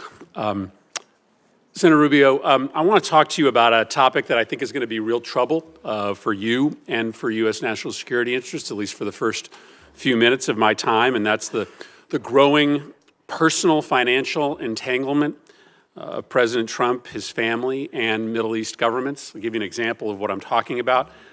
For nearly 8 years, the Trump organization has been pursuing a real estate deal to build a hotel complex in Jeddah, Saudi Arabia. During President Trump's first term, the Trump organization actually voluntarily committed to refrain from pursuing real estate deals with foreign companies, especially those that are backed by foreign governments. And so the deal didn't go through. And then it remained stalled for the entirety of the Biden administration. And then magically, 30 days after the November election, Saudi Arabia's biggest construction company that's affiliated with the government announced that the deal was going forward alongside an additional $200 million deal for a Trump property in Oman. Now, it used to be that somebody with these big financial business interests would come into government and take actions like setting up a blind trust or divestment in order to make sure there was no connection between their personal financial interests and the business they were conducting in government. But President Trump has just done the opposite, right? Over the last 8 years, while he was in office and since he's been out of office, he and his family have become more deeply dependent on revenue from governments in the Middle East. During his last presidency, Middle East interests sent about $10 million to Trump properties. After he left office, Trump's son-in-law, Jared Kushner, who was his primary Middle East envoy, was handed $2 billion in investment by the Saudis, even though a Saudi investment board said the investment was a bad business decision. That investment actually comes up for renewal in 2026, giving the Saudis massive leverage over the Trump family. And then to make matters worse, right after the election, the Trump organization said that in this term, the president-elect's second term, it would drop its previous prohibition on doing new deals in the Middle East with private foreign companies aligned with foreign governments. So the Trump organization is going to be signing new business deals in the Middle East with private companies that have connections to foreign governments at the very moment that you are going to be conducting sensitive diplomacy in these countries. That's just extraordinary.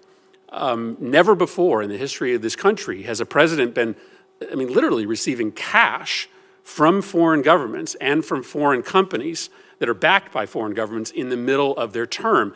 If you or I had done this as senators, we would be in violent violation of Senate ethics rules. That's not permitted on the Foreign Relations Committee. And so I guess my question to you is a pretty simple one. Do you see how this fundamentally compromises your diplomatic efforts?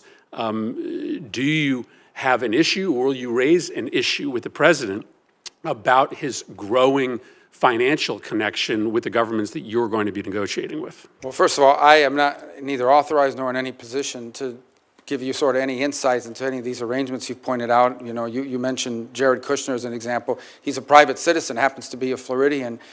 I don't know what, if any, engagement he has in the work that's going on now. I can tell you what I know. Obviously, I'm not in the State Department yet, but I can tell you as an example, the president's envoy to that region, who was charged, Steve Witkoff, who was charged with being an envoy towards reaching an accommodation between the Israelis and the Saudis, has been working cooperatively and together with the Biden administration. And in fact, I dare to say that all involved deserve credit for the ceasefire that the chairman's just announced. But Steve Witkoff's been a critical component of it, and he has been involved in it from day one. I think the broader consideration about whether we want to see a Saudi-Israeli mutual recognition and relationship would be one of the most historic developments in the history of the region. For all the factors we've discussed here today, it would be, and one of the impediments to it has been this conflict and the ongoing conflict and the lack of a ceasefire. I also think it's going to be important for the Saudis and others to be participants in post-conflict stabilization efforts in Gaza and beyond. So all I can tell you is that what I've said from the very beginning, from the opening statement, and that is our foreign policy is going to be driven, as the President's made abundantly clear, by whether some action makes America is in the interest of the United States and our national security. And that's what it's going to be driven by, and that's how all these policies should be judged by, and that's certainly the job that I believe I've been tasked with executing on. Well, let me then simply ask you this question. Do you believe that the president should refrain from doing new business deals with Middle East governments during his term in office? Well, my understanding, again, I'm speaking out of turn, but the president doesn't manage that company. His family members do, and they have a right to be in the business. I mean, that's the business that they're in. They're in the real estate business. They've been for a very long time, both domestically and abroad. They have properties in multiple countries. So at the end of the day, I don't know, his family is entitled to continue to operate their business. The fundamental question is not whether his family is involved in business. The fundamental question is whether that is in any way impacting the conduct of our foreign policy in a way that's counter to our national interest. And the president's made abundantly clear that every decision he makes and every decision we are to make at the State Department should be driven by whether or not it serves the core national interests of the United States. And that's how I hope our policies will be judged by, not what business his family is conducting while the president is here in Washington working not on his business, but from the Oval Office. You are correct. That is the fundamental question, whether or not a policy is being pursued in U.S. national security interests or due to the president's personal financial interests. That is the reason why, as United States senators, we are not allowed to have complicated existing financial arrangements with foreign governments, because you do not want to create the impression that there is a conflict of motivation. And I just wished that this president applied to this incoming administration the same rules that we hold ourselves to as United States senators. Senator Rubio, in the time I have remaining, just want to tackle two other topics. One that I know is of mutual concern to you and I, and that's the need to confront China in non-military ways as they try to exert influence around the world. Last time President Trump was in office, he was calling for pretty massive cuts to the State Department's budget. But as you know, China uses all sorts of non-kinetic tools like misinformation, economic diplomacy around the world to exert influence.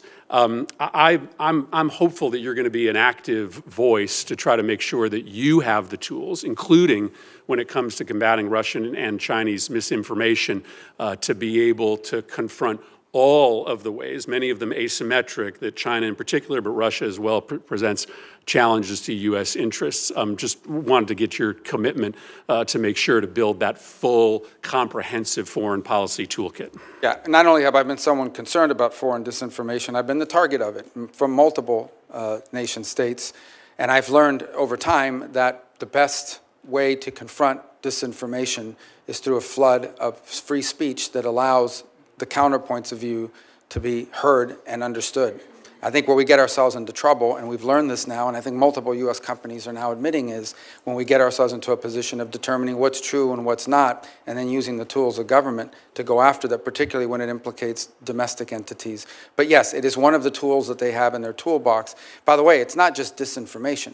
It's flat out influencing nation states' views of the United States writ large by promoting conspiracy theories internally in other countries that undermine us and that undermine our standing, whether it's in Africa, and increasingly you see it in the Western Hemisphere as well. And one of the best ways to combat that is to be present, to be there, to show what we do, and to brag about what we do. One of the things that frustrates me the most is there are literally programs within the USAID where they do not allow us to label it as made in America or a gift of the American people because it might offend someone locally. I think it's important for the world to know that what the United States is doing to help their societies, we do not do a good enough job of promoting what we have done historically and continue to do to help our fellow man around the world. Yeah, China is spending $10 billion per year on that propaganda and misinformation operation. They celebrate when budgets get sent up to the Hill that propose big increases in military spending and giant decreases in the kind of tools that are available to you. So I do look forward to working with you to make sure that we've given you that full suite of tools necessary to confront our adversaries. Thank you, Mr. Chairman. Thank you, Senator Murphy. We'll take this break now. I appreciate everyone getting back here in 5 minutes because we've still got a long ways to go. And so with that, we'll be at ease for 5 minutes. It has incredible assets and opportunities. A lack of focus on Africa can endanger the whole planet. We know in the days of infectious diseases, for example, an outbreak of an infectious disease anywhere is a threat to public health everywhere. More than that, we see the climate challenges, migration patterns there, threaten to destabilize the Middle East and other areas. Egypt, for example, literally is hosting millions of refugees in Egypt right now. Now, my frustrations in my 12 years here is that we as a nation have not really prioritized it. We do not have ambassadors in some countries where China and Russia, who understand the African opportunities, are investing heavily. I've gone around the world, and in my times in African countries, I often encounter people that saying, hey, the Chinese are here, where are you? And it's not just ambassadorial placements. Other critical positions in embassies just aren't being filled. And therefore, we're being outplayed by the Chinese and the Russians. African countries and leaders have told me time and time again, we prefer you. We'd rather deal with you. We'd rather work with you. And we can see by legal immigration patterns that their people would rather our way of life than the Chinese or the Russians. But we are simply being outplayed in ways that we can counter if we had a real focus and a real strategy for engaging Africa. And the impact of U.S. engagement is real, and the backbone of our diplomacy is that diplomat abroad, is that Secretary of State on down, people saying this is a priority. I said this to you in our office, and I want to make it plain now that we are at a point in this country that what we do in the Senate and in the White House and in the State Department are planting seeds for the future. We could reap a tremendous harvest in 10, 20 years, prioritizing and emphasizing our work in Africa, and not to do so undermines the 3 points that you said at the beginning that I agree. Our foreign policy should be guided by what makes us safe, strong, and prosperous. And the future, in so many ways, is Africa. Could you just talk to me a little bit about how you are prioritizing it, how you understand the critical opportunities and the dangers of not engaging at a higher level than either the Biden administration, Trump administration, Clinton administration, Bush administration have done? Yeah, and I'll preface it by saying that obviously I'm not been confirmed yet, the president's not in office yet. There will be a national security strategy that will frame much of what we do in foreign policy. So what I'm going to share with you basically here today is, as someone who will be at that table, some of the impressions that I would share with regards to our historic involvement in Africa and also some of our challenges moving forward. So the first, and you've already highlighted all of the things about the growth that's going to happen. I think they'll double in population between now and 2020, 35 or what have you. So it's extraordinary. That isn't just an interesting number. That's also markets. Those are also consumers. Those are also places that I think provide an extraordinary opportunity, properly positioned, for America to become more prosperous. Literally, more people that can afford to buy the things Americans provide, both in services and goods, and vice versa. So I think there's an extraordinary opportunity. Where I think some of our situation in Africa has fallen off has been, and rightfully so, heavily focused on counterterrorism and solely on counterterrorism in some places. And that's valuable and important. It is very difficult for a country to progress or move forward if they are in fact a haven, for that's open. And so, the freaks come out at night and you've got the terrorist groups that are operating and undermining that country. So it's not that it's unimportant. I think we're also learning from the Sahel how quickly the situation changes. Despite significant counterterrorism contributions, each of those countries have pivoted to their great mistake, grave error, towards the Africa Corps led by Russia. These people are not any good at fighting counterterrorism and unreliable, and I think the moment will come when they'll realize that, and maybe there will be a new opportunity to engage. On the flip side of it, if you look at littoral West Africa, there are real opportunities there for, and in fact, ongoing engagements, not just on counterterrorism, but on economic progress. I look in the north to Morocco, another place where we have already seen substantial improvements because of the accords, but also because phase 2 of that relationship that continues to build. You also talk about one thing that I don't think has been talked about enough, and I think we hear the term as a 19th century term. The impact that malaria has is not simply a health crisis or humanitarian crisis. It has deep economic crisis, deep economic implications. It pulls kids out of school for long periods of time and not end their lives. It literally sets people and communities back. Humans and people are the greatest resource of any country. And the cost-benefit of an investment, leveraging private partnerships to deal with things like malaria, pays extraordinary dividends if appropriately done and channeled. And that is something that I think could, as part of an overall approach to Africa, be included in things that you could argue are improving our prosperity, our security. Thank you, Senator Rubin. You've affirmed a lot of this to me in our private talks. I just want to make an emphasis publicly here that the disinformation in Africa, and you've mentioned disinformation writ large, but, for example, the Washington Post published an article in October detailing how Russian propagandists targeted U.S. anti-malaria programs in Burkina Faso. The Africa Center for Strategic Studies published in March 2024, highlighted how Russia and China are leading sponsors of disinformation campaigns in Africa that are showing incredible success because we aren't doing a coordinated campaign to counter their misinformation. And so I'm looking forward to working with you. I hope that you'll prioritize this for the sake of America's future, that you could be the Secretary of State that says we have a vision for Africa and we're backing it up, not just from the Secretary of State's office, but all the way down to making sure key resources are invested in countering disinformation, as well as making sure that we have personnel in there. It's not a popular post As you know, for many State Department people, we've got to make it that way and let people know that they're helping to define the future of not just the United States, but humanity by focusing on Africa. I cannot let my time expire without talking about the biggest humanitarian crisis going on the planet Earth right now. What is happening in Sudan, it's been called by our country a genocide. There's a famine being declared in areas where you're seeing unbelievable levels of systemic sexual violence going on. I traveled to the Sudan border with Chad and saw humanitarian crises like I'd never seen before, and I've been around the world looking at humanitarian crises. We have a great special envoy who you've already positively name-checked in this confirmation hearing. It is so important and vital that that work continue and that we work for diplomatic solutions.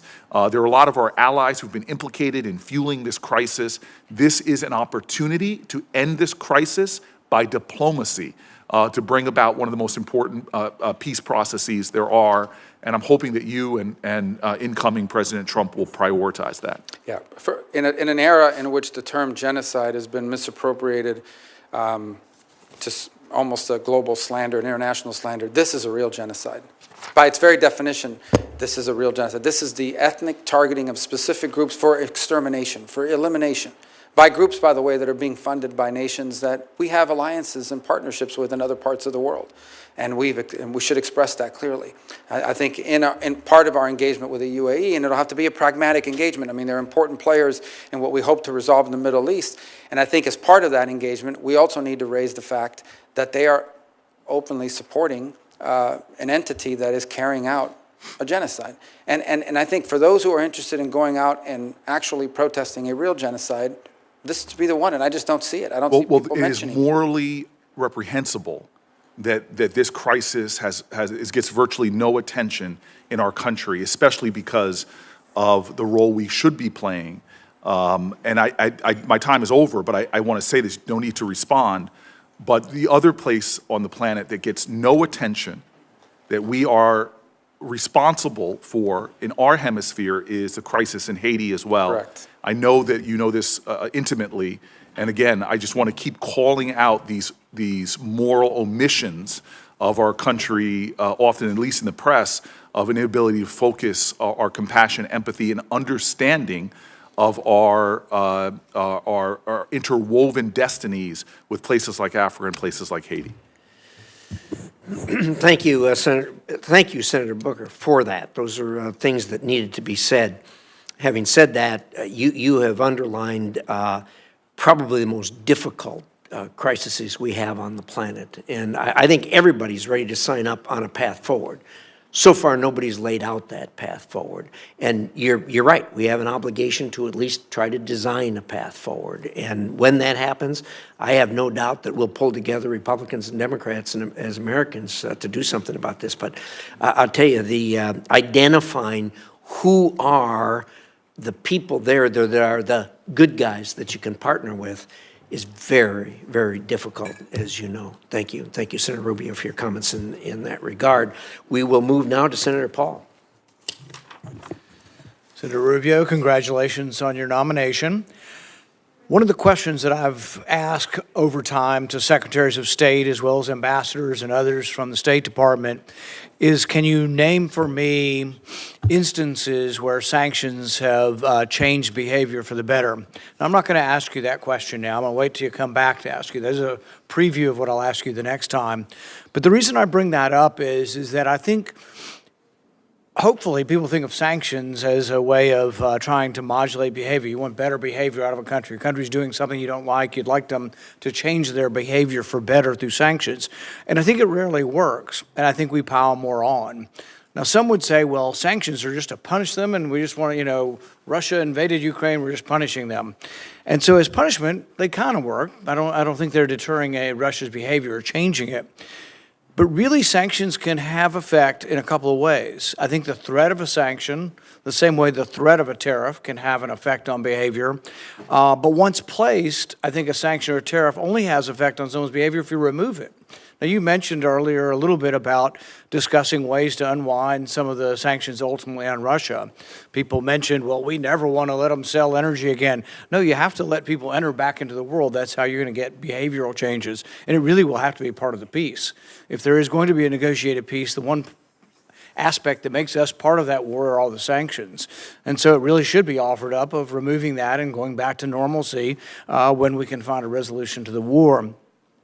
I'll give you an example of where I think often the State Department loses its sight of its mission. Instead of being the Department of Diplomacy, which I think it's supposed to be, it becomes just an extension of the Department of War and muscle, and we show how strong we are through the State Department. But really, when bellicose statements come from other parts of the government, I see the State Department as the one that shows up and tries to still have a conversation. In the past, I think because of remarks, you had been banned from travel to China. The ambassador that's been nominated also has had statements that make us question whether or not he'll be received in China if he becomes the ambassador to China. When Blinken and Yellen went to China recently, they decided, and I'm not arguing with the goal was to get China not to sell dual-use parts to Russia to use in the war against Ukraine. A noble goal, I share the goal. But they got to China and they shamed them in public and called them names and told them they're terrible people and they should quit doing it. I would argue that there's another way to try to get behavioral changes. I would argue that the opposite of sanctions is trade. And so we have a lot of sanctions on China. If I'd been the one going to China with a mission, I would have said to China very quietly, we may not be able to undo everything, but perhaps we could undo one bit of sanctions that will enhance your economy by X amount if you'll agree to quit selling dual-use parts to Russia. And I think that's just it's a different look on things, and I don't think we're getting it very often. I guess my hope is that you will think about a different way of doing business other than just saying, let's sanction everybody and let's call people names we don't like, because I don't think it helps. I think it actually makes the situation worse. And that doesn't mean we curl up in a ball and just say, do whatever you want, but there has to be some give and take. There has to be something we take back. And so I guess my general question to you would be, we know a lot about the stick, we know about sanctions and this and that. Do you see any possibility of any carrot with China to make relations better with China? Well, let me first say, indeed, I've been strongly worded in my views of China. Let me just point out, they've said mean things about me too. And I'm not sure that they're fans of mine in that regard here. My role now as the Secretary of State is to lead the diplomatic wing of the country, and that will involve engaging them. The fact of the matter is, in a mature and prudent conversation, and I would expect that they, at the end of the day, are also mature and prudent practitioners of foreign policy. They've got 1 billion people and nuclear weapons and a large economy.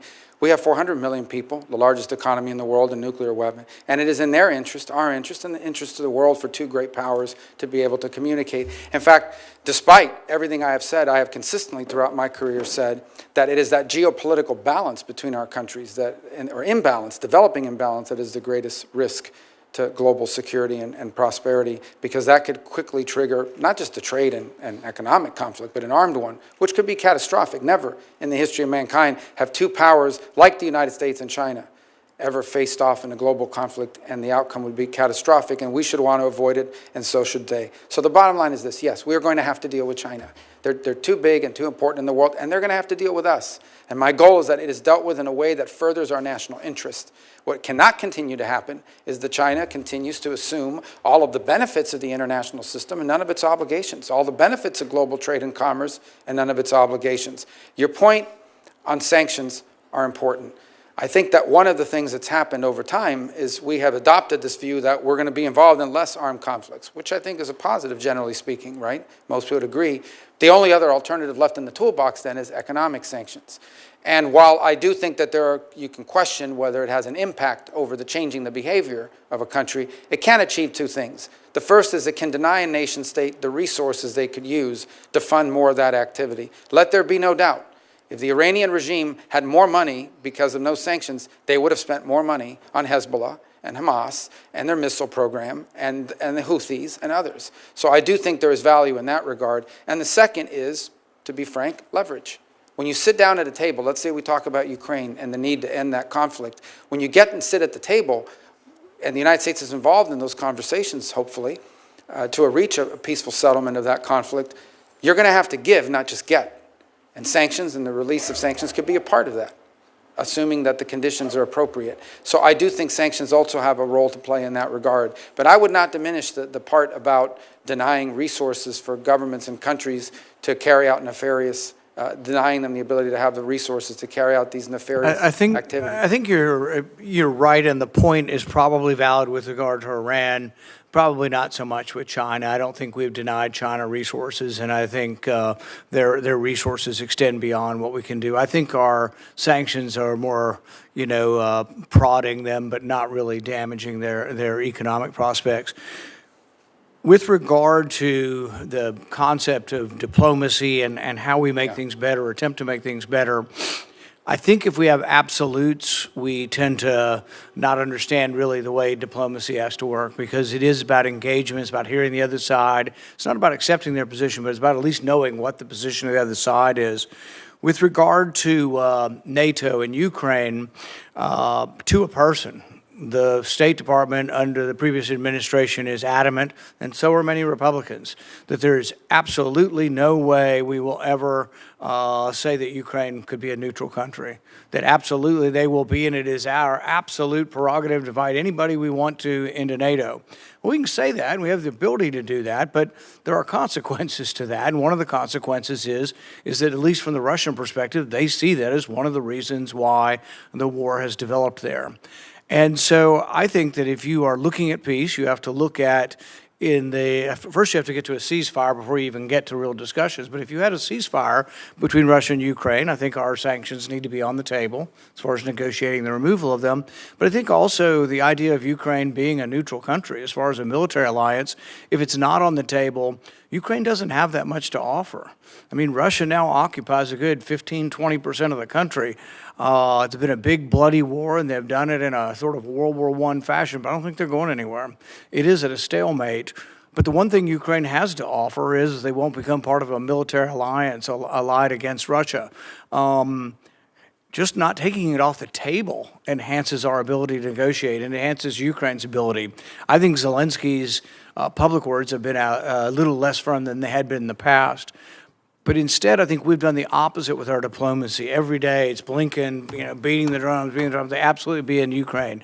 Do you think that the concept of a neutral Ukraine, not in NATO, can be part of the negotiations to end the war? Well, obviously, that's something that will ultimately be part of any negotiation. I do agree with your point that if we want to be real here for a second, because I think we've lost the art of reality in some of the foreign policy. These are not outcomes that are rarely are they ideal. Sadly, in many cases, our choices in foreign policy are a choice between a bad outcome and an even worse outcome. And that's been true not in the modern era, but throughout the history of diplomacy and nation-state relations. In the case of conflicts such as these, they invariably require concessions. I don't think it would be wise nor appropriate before we're even in office or even at any public forum such as this to discuss the parameters of what those potential concessions can be for either side. Suffice it to say, I do think, to be honest with the committee and the full Senate, if you want to reach agreements to end armed conflict where people are dying on a daily basis and enormous destruction is occurring and a great potential for escalation exists on a daily basis, if we want to be honest about bringing that to an end, true diplomacy will require concessions from every party engaged in those conversations. That's the nature of diplomacy, and it's best conducted directly and in an appropriate forum and not in public. And that can be done, by the way, without abandoning our core principles as a nation or our feelings as a people about what's happened and transpired in that conflict to date. Senator Van Hollen. Thank you, Mr. Chairman, Ranking Member Shaheen. Senator Rubio, good to see you. It was great to sit down with you and talk about some of these important issues yesterday.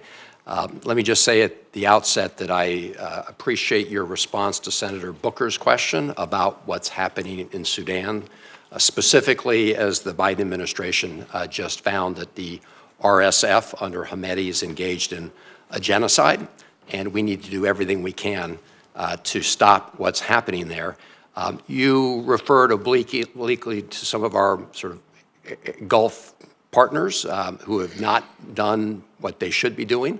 One of them is the UAE, and I've been very clear that the United States should not be providing military assistance to the UAE when the UAE is in turn providing military assistance to a group like the RSF that is committing a genocide in Sudan. And I'm expecting a briefing from the Biden administration by the end of this week as to whether or not their commitments to President Biden to stop doing that have been fulfilled.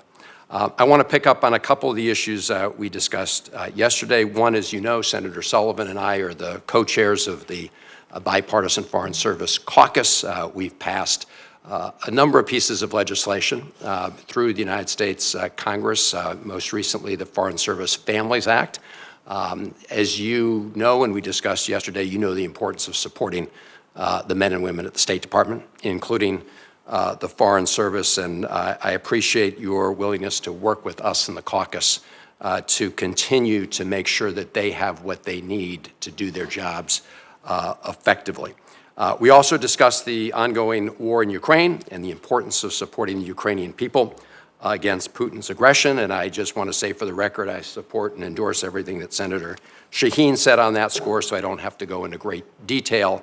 I will say that we know that what happens in Ukraine does not stay in Ukraine. And it's not just me saying that. That is what we've heard repeatedly from leaders in Japan, leaders in South Korea, and other partners of ours in the Indo-Pacific region. So I hope that we will continue to focus on that, because what we do know is that President Xi has one eye on what's happening in Ukraine and another eye on what's happening in Taiwan and measuring everybody's response. Like you, and we've worked on a bipartisan basis to try to make sure that we meet the challenge of China.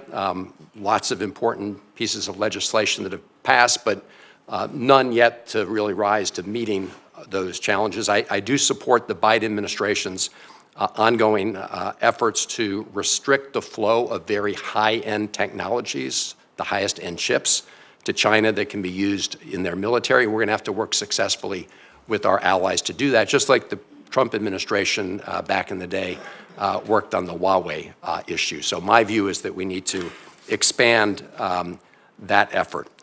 We also discussed the volatile situation in the Middle East. You know, we often talk about the importance of shifting our focus to China and the Indo-Pacific, but we always seem to get dragged back into conflicts in the Middle East. I want to start with Syria. Good riddance to the murderous Assad regime. Obviously, we have a stake in what comes next in Syria, given the fact that it's a very volatile part of the world. I support the very cautious engagement of the Biden administration with HTS, but we should acknowledge their very poisonous genealogy, beginning with al-Qaeda morphing into al-Nusra. The other issue, of course, in Syria is that when you've got a situation like we see today, there are opportunities for ISIS to get further back on its feet, to provide it more oxygen. And as you know, the tip of the spear in our fight against ISIS has been our Syrian Kurdish partners, the SDF. But at this moment, President Erdogan of Turkey has been backing attacks of the so-called Syrian National Army, which Turkey largely controls, against our partners, the Syrian Kurds, which opens the door to a revival of ISIS.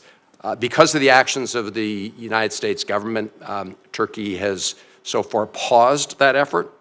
Senator Graham and I have introduced legislation to impose sanctions on Turkey should they renew those attacks in an aggressive way. We talked about this. I know that you recognize the importance of that partnership with the Syrian Kurds, but just a very straightforward question. Do you agree that we should continue to support our partners, the SDF, in the fight against ISIS? Yeah, well, absolutely. Not only that, but I think we also need to recognize that there are implications to abandoning partners who have a great sacrifice and threat actually jailed the ISIS fighters. One of the reasons why we were able to dismantle ISIS is because they were willing to host them in jails, a great personal threat to them. And obviously that situation is very tenuous.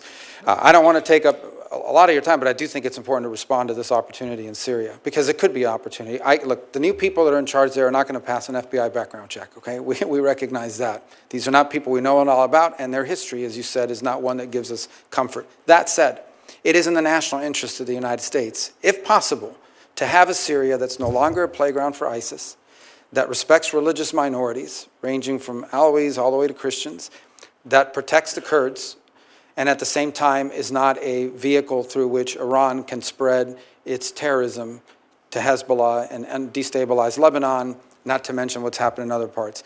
Not only is it in the national interest of the United States, it's in the national interest of virtually every nation state in the Middle East to see that come about.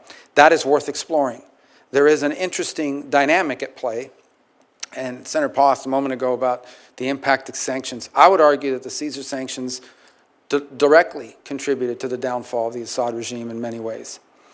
We find ourselves in this interesting situation now where, because I think it was reauthorized as part of NDAA, we now have these sanctions in place against the government that no longer exists. But nonetheless, it's an opportunity for us to explore how we could use that tool, the removal of it, and others, if in fact the territory is fertile for these outcomes. There are impediments to this that go beyond simply the new people in charge. And one of them, as you pointed out, is Erdogan and what his intentions are. Right now, there's a very tenuous ceasefire with regards to the Kurds. It's important for that to be maintained. I think it's important to signal to Erdogan early, including through this hearing, that they should not view a transition in power in the U.S. as a window in which they could take advantage of to sort of violate whatever agreements are in place. Right now, what we want in Syria is stability so that we can explore what opportunities exist to bring a different dynamic, because it would have an impact on Lebanon, on Israel, on the situation in Gaza, and on the broader Middle East. And to walk away from an opportunity that may not come back. By the way, the Russians have been run out of there, the Iranians have been run out of there, but they are pragmatic foreign policy operators. If we don't explore these opportunities, they will work their way back in there at some point. And I agree with everything you just said, and look forward to working with you on that. Let me turn to the Israeli-Palestinian conflict, which we also discussed yesterday. And we all witnessed the horrific October 7th Hamas terror attacks on Israel.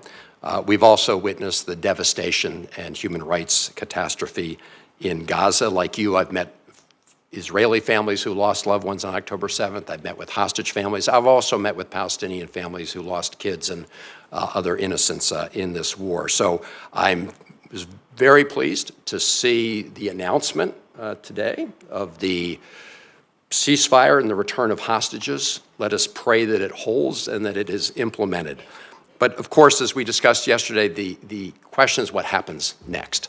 And we all agree that Hamas can have no role in the governance of Gaza or any other place. We also know that for all its flaws and faults, the Palestinian Authority has recognized Israel's right to exist for the last 30 years since the Oslo Accords. Their security forces are trained by U.S. forces. They today are fighting Palestinian militants in certain parts of the West Bank. But at the same time, their funds have been restricted by the Netanyahu government today. These are the funds that belong to the PA. We've seen a record increase in the number of settlements in the West Bank. And so the PA is not able to deliver on what had been the hope of Oslo, which is self-determination, security, and dignity for both Israelis and Palestinians. So you have said that the ideal way forward, recognizing that we've been at this for a long time, is a two-state solution. There are members of the Netanyahu government that today want to annex all of the West Bank. So my question is, do you agree that annexation would be contrary to peace and security in the Middle East? And what is your vision going forward? First, let me say that, yeah, the ideal would be that there not be conflict and the people could live side by side with one another without being in conflict and with the ability to pursue prosperity. Sadly and unfortunately, the conditions for that to exist have not been in place for some substantial period of time. I point to you as an example, back in 2020, the Trump administration offered $58 billion, or about $50 billion or $58 billion to $50 billion, $58 to $50 billion in investment to the Palestinians, and that included, I believe, 28 or 29 billion specifically for Gaza, and it was rejected. That offer was made back in January of 2020, and then it pivoted over as a result of that rejection to what we now know as the Abraham Accords. Second, I would say that Israel is a small nation who at its narrowest point is 9 miles wide. It has been historically surrounded by enemies that seek their destruction. Hezbollah to the north, Hamas to the west, Iran further north with nuclear weapons, constantly. In fact, I would argue that if Israel had not been firm and strong in its response in this endeavor, most recently, they may very well have faced an existential threat, as they continue to in many ways. Now, here's the good news, and it's not just about the ceasefire today, although that's very important. The good news is that potentially we have had a dynamic shift in the region that has an historic opportunity, if appropriately structured and pursued, that changes the dynamics of what might be possible.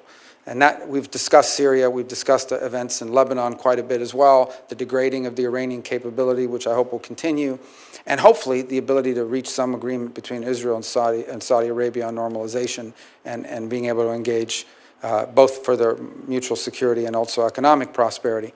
The real open question for the Palestinians is who will govern? Who will govern in Gaza in the short term, and who will ultimately govern? Will it be the Palestinian Authority or some other entity? Because it has to be someone.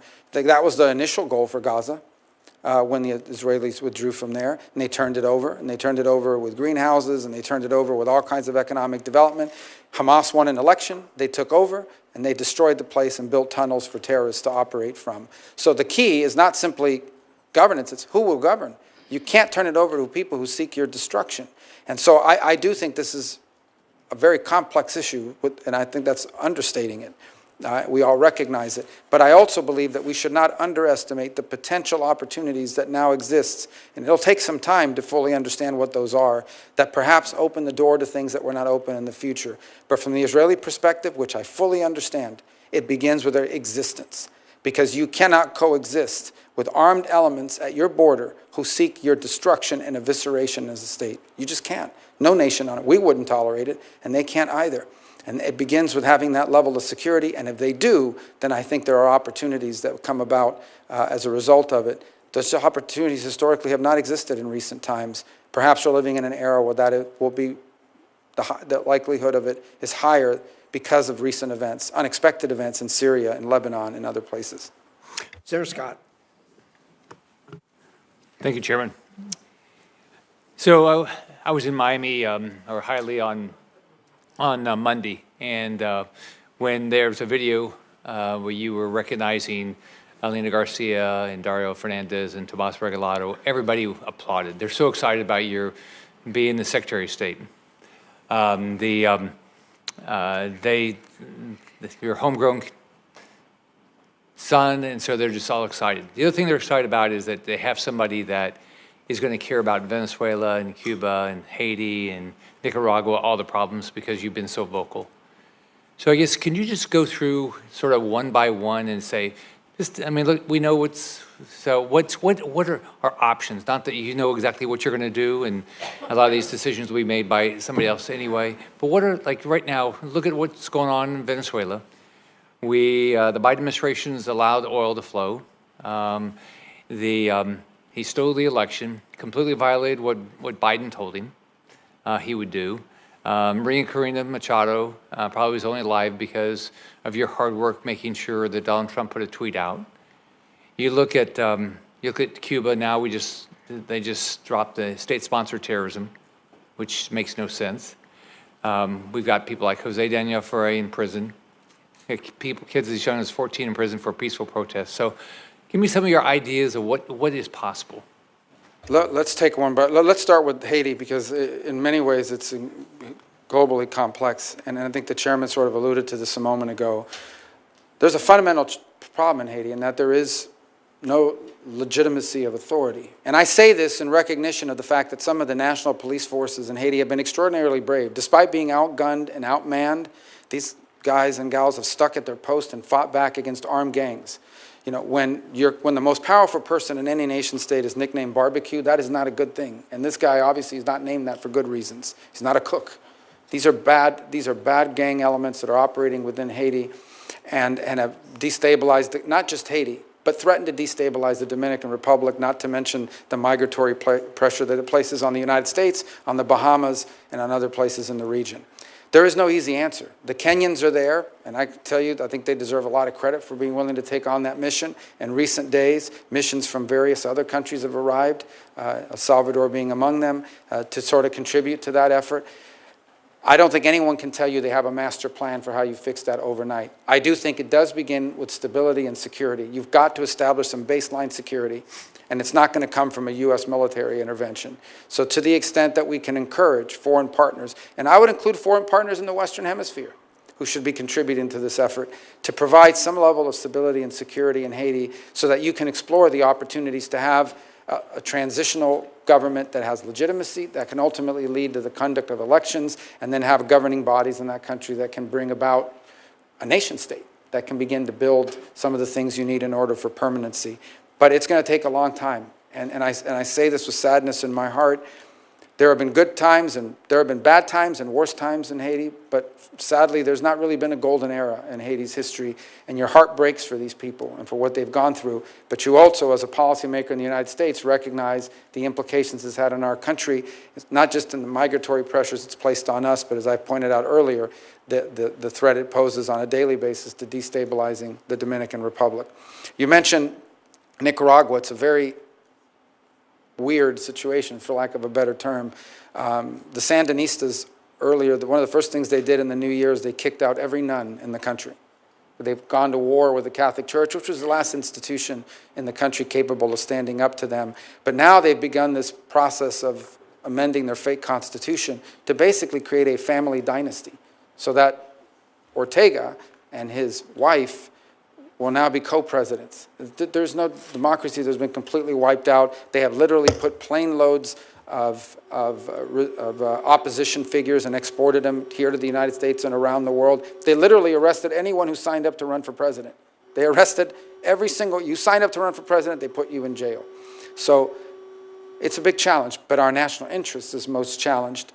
Number one, because of migratory pressure. Number two, because the Nicaraguan regime is allowing people to fly into Nicaragua visa-free from anywhere in the world and then transit to the United States. They have become the point of entry for people from all over the world because you come in without any visa, they charge you $1,000 or whatever the going rate is today, and from there you get on the migratory route and into the United States. They have been direct contributors to the migratory crisis we face at our southern border. And the third is the Nicaraguans have basically invited the Russians to establish a military naval presence in Nicaragua, in our hemisphere.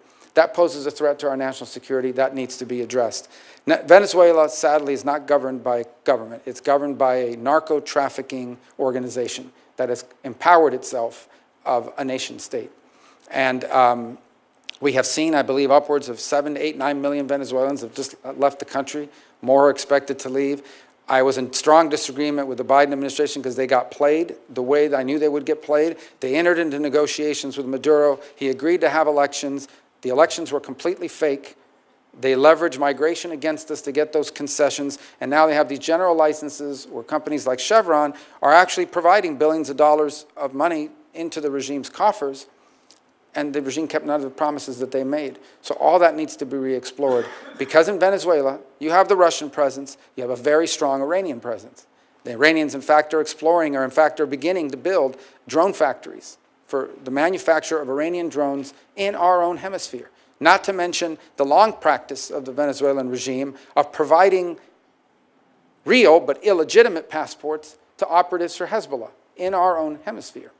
And lastly, and I leave it lastly to Cuba because it's one that's been more enduring, the problem in Cuba basically is that despite being a communist regime and Marxism not working, is that they've decided, and they thought what they would do is that they would create this holding company. It's called Gaesa. It is a company that they own by the Cuban military, and that holding company owns everything that makes money in Cuba. If it makes money in Cuba, they own it, and it generates revenue for them. The Miami Herald just did an expose on Gaesa. And while you have electrical blackouts and you have all these other problems economically in Cuba, Gaesa is sitting on billions of dollars that they've generated for their permanency. In 2017, the Trump administration sanctioned Gaesa. Unfortunately, the Biden administration lifted some of those sanctions and restrictions a couple of years ago, which increased the amount of money they're able to generate through things like manipulating remittances and the like. And then yesterday, the Biden administration announced they were rescinding all of the sanctions on Gaza, which basically the sanctions were this. You can do business with an independent individual Cuban, but you cannot, it's the regime that doesn't allow it. You cannot do business with anything owned by that government-run entity. And yesterday they lifted the sanctions on them.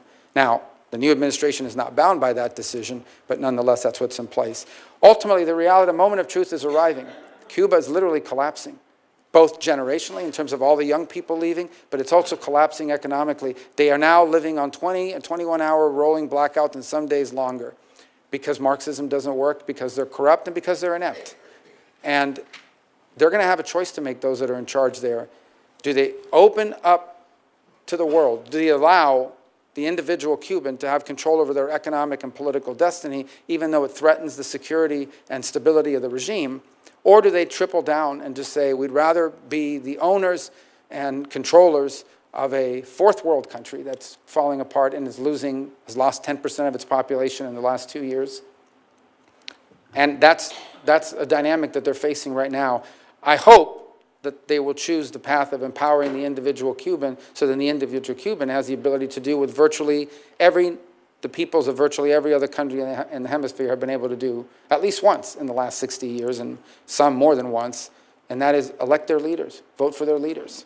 You think about what happened here today. The Cuban people have no idea what it's like to have an authority figure or someone in charge and power, like I am as a U.S. Senator, sitting here having to answer questions from his colleagues, and also having to have people in the back screaming and protesting against you. You can't do that to a Cuban official. You can't question their decisions. The Cuban people have never been able to participate in a political process for almost 70 years now. And they're entitled to that as much as the people of Colombia and Argentina and Paraguay and Peru and virtually every other country in the region has enjoyed. So let's assume you have this job, you're confirmed, you have the job for 4 years. What would your definition of success be? With regards to generally? Your job. You're just... The alignment of our foreign policy to our national interest has been defined, the security, prosperity of the American people. And that's, and by the way, I would define that as success for the country. What I would define as success for the State Department is not just that alignment, but making the State Department highly relevant again. Sadly, and I think I've shared this with you in some of our meetings with many of my colleagues, what has happened over the last 20 years under multiple administrations is the influence of the State Department has declined at the expense of other agencies and also at the expense of national security councils because it takes so long for the State Department to take action.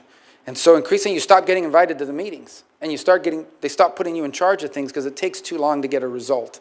So we want the State Department to be relevant again, and it should be, because the State Department has a plethora of talented people who are subject matter experts and who have skills in diplomacy, and it's not being fully utilized because increasingly on issue after issue, we've seen the State Department marginalized because of internal inertia, because of the way the structure works. So we have to be able to we have to be at that table when decisions are being made, and the State Department has to be a source of creative ideas and effective implementation. So I would define making the State Department relevant again in the setting of our foreign policy is critical. And I think that's something that maybe is not as perceived by the general public as it is by those of us who watch it on a daily basis. Thank you. Thanks. Senator Rosen. Well, thank you, Chairman Risch, Ranking Member Shaheen, for holding this hearing and for welcoming me to the committee. You know, I'm joining this committee at a challenging time for the global community, from conflicts with Iranian proxies in the Middle East to Vladimir Putin's war in Ukraine, growing tensions with China, a genocide in Sudan, and so much more. And I look forward to working with my colleagues on both sides of the aisle to find bipartisan solutions to these problems. And I also want to thank you, Senator Rubio, your family that's here, and those who couldn't be here, for working with me over the last 6 years and your service to our nation. And I'd like to congratulate you again on your nomination. And I'm going to move on. I just want to make a quick statement, because ensuring the United States remains a steadfast supporter of Israel, I know, is one of your top priorities and one of mine. And throughout your time in the Senate, you've been one of Israel's most unwavering supporters. I want to thank you for supporting Israel. I look forward to working with you to ensure that the U.S.-Israel security partnership remains ironclad and that our friendship remains unconditional. And I want to thank you for your response to Senator McCormick's hostage question. We all hope, since we've been in this hearing, that there's news maybe of an imminent agreement being reached to free, I hope, all the hostages. We hope to hear that confirmation soon. But nevertheless, these issues must remain a top priority for the committee going forward. So I'm going to just move over to talking about Abraham Accord, speaking of going forward, because despite the immense challenges that you've addressed posed by October 7th, the Abraham Accords have ushered in new forms of cooperation between Israel and countries in the Middle East and North Africa.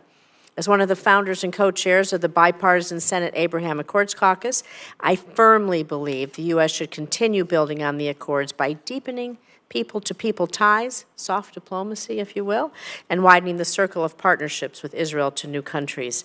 So, Senator Rubio, I know you've touched on this briefly, but if confirmed, how will you support the growth of the Abraham Accords to new countries generally, and specifically maybe try to normalize relations between Israel and Saudi Arabia? Well, thank you. I think those are important points. A couple things that have come up here as a result of this. The first is, and I point this again because we just don't know, it's a new development, but I think we should not underestimate or understate the potential historic opportunities that exist right now with what's happened very unexpectedly for most in Syria, what's happened in Lebanon, the weakening of Iran and of its Shia crescent of destabilization in the region. These are extraordinary opportunities that I think lend themselves to an era of diminishing insecurity, not total the elimination of it, but enough security that it opens the door for agreement on other topics. Critical to that is the potential of a Saudi normalization with Israel.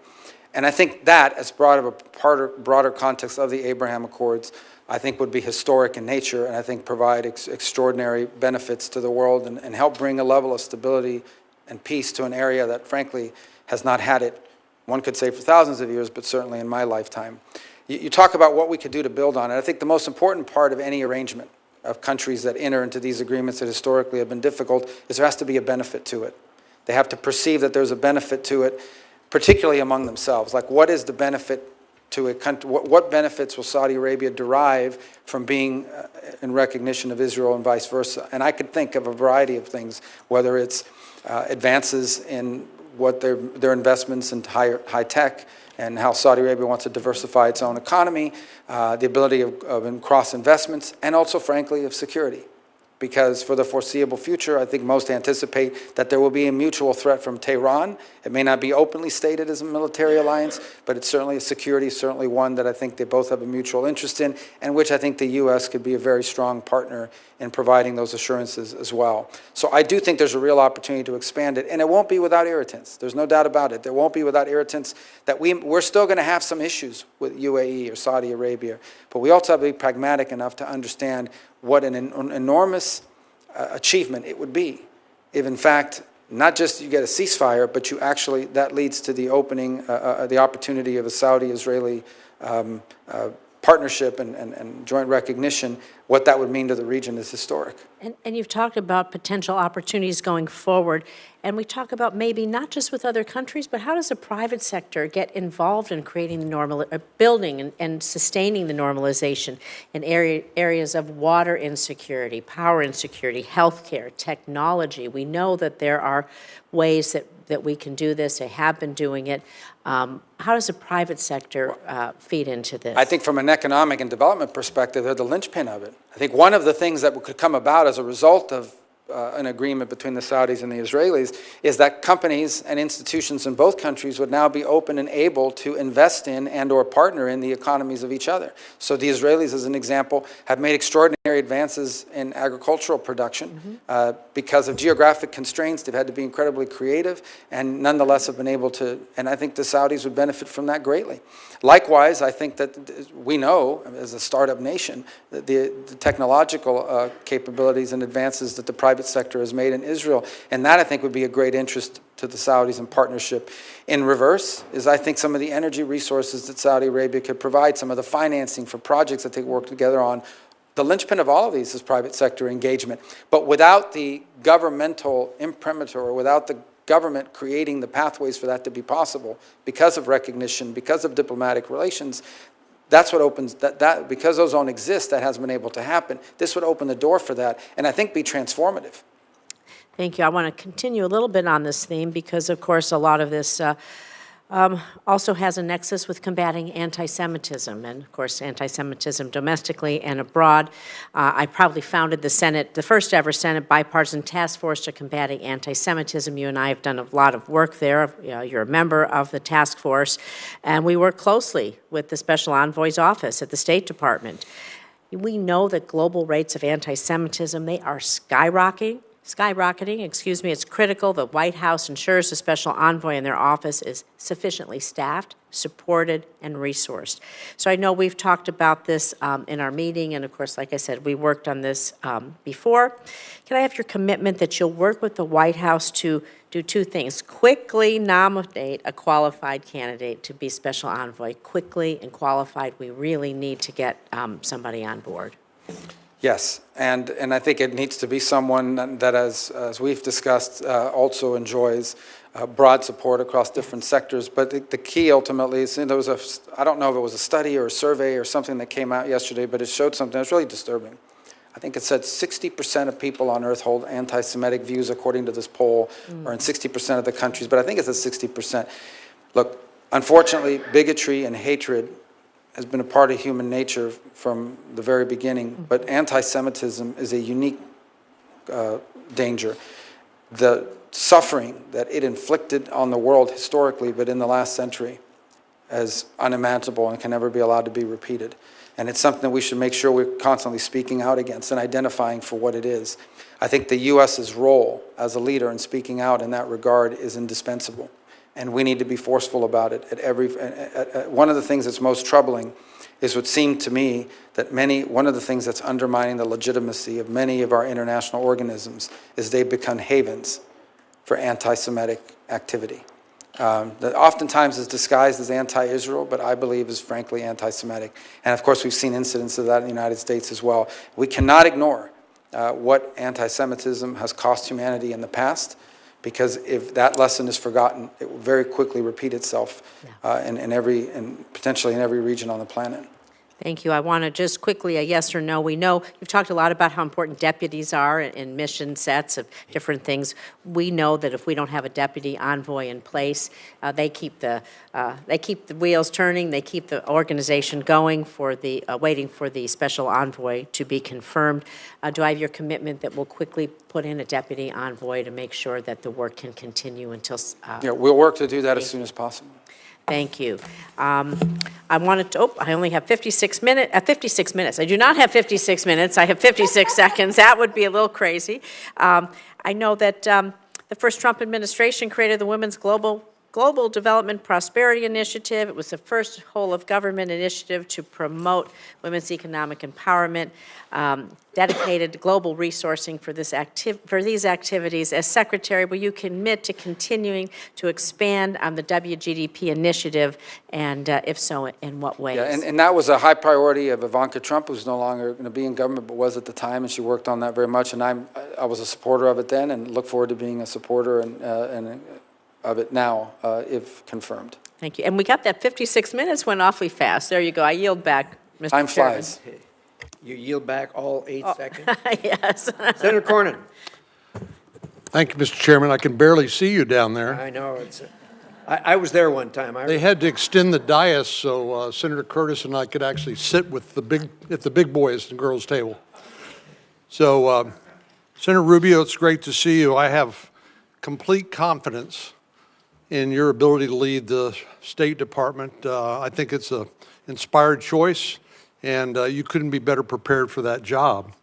I do want to ask you a few questions, some of which I know Senator Cruz is here as well. He and I share a concern about Mexico. You've heard some concerns, particularly about the cartel activity, but I want to talk to you about water. In 1944, there was a water treaty between the United States and Mexico, and we have had chronic problems getting Mexico to cooperate and release the water that's been absolutely critical to the life and the livelihood of our agriculture community in the Rio Grande Valley and elsewhere. We've had I've talked to Secretary Blinken about this. We've written letters. We've done everything we know how to do, but I would just like to get your commitment to work with us to try to just simply get Mexico to live up to its requirements under the treaty, and if they won't do it voluntarily, to look for leverage and ways we can persuade them to do what they already have a legal obligation to do, which is to release water on a timely basis.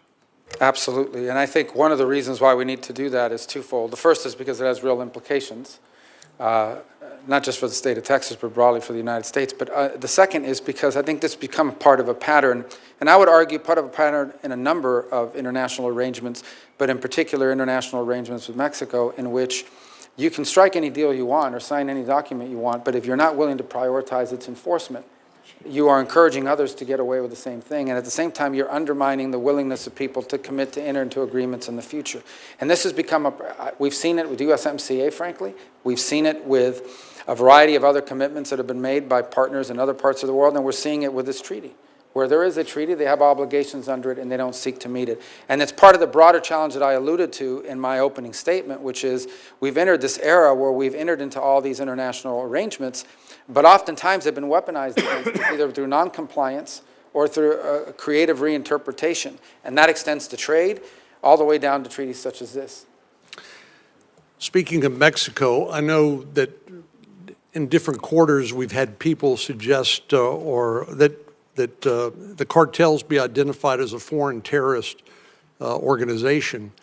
And as I've looked into that, it feels like the right thing to do because, of course, the cartels are wreaking havoc and misery and death and destruction, not only here in the United States, but also in Mexico. But I worry a little bit about some of the unintended consequences. For example, does that create some new category of asylum, perhaps, for people who claim that they are victims of cartel activity that otherwise wouldn't exist? What's your view about the designation? Well, and I think this question was asked earlier, so I'll tell you what I said. The first is that they most certainly are terroristic in their nature. They terrorize Mexicans, they terrorize on the U.S. side. They are involved in the trafficking of women and children, of labor, and both labor and sex trafficking, deadly fentanyl, and drugs writ large, as you can imagine. And I think, pose a grave danger in the process of trafficking people, trafficking terrorists into the United States. So they are terroristic in nature. What I said was that whether it's that designation or some new designation that we create, it is important that they be identified for what they are. I also pointed to something you just alluded to in your question, and that is they pose a grave risk to Mexican sovereignty as well. We have seen multiple journalists and politicians and candidates assassinated, murdered in Mexico by cartels because either they're not the cartel's chosen candidate or there are journalists that spoken out against the cartels and you find yourself murdered. And I don't think we should underestimate, and I hope the Mexicans do not, the amount of leverage that they have created over the Mexican government. And in some parts of Mexico, they are, in fact, have operational control of territories, particularly near the U.S.-Mexican border. So this is something that I hope we can work with jointly and cooperatively with the Mexicans to address, because it's in their interest as well as ours. Ultimately, I do not think I speak out of turn when I say that you can expect President Trump will do whatever it takes to secure the United States of America and the American people from the threat that they pose.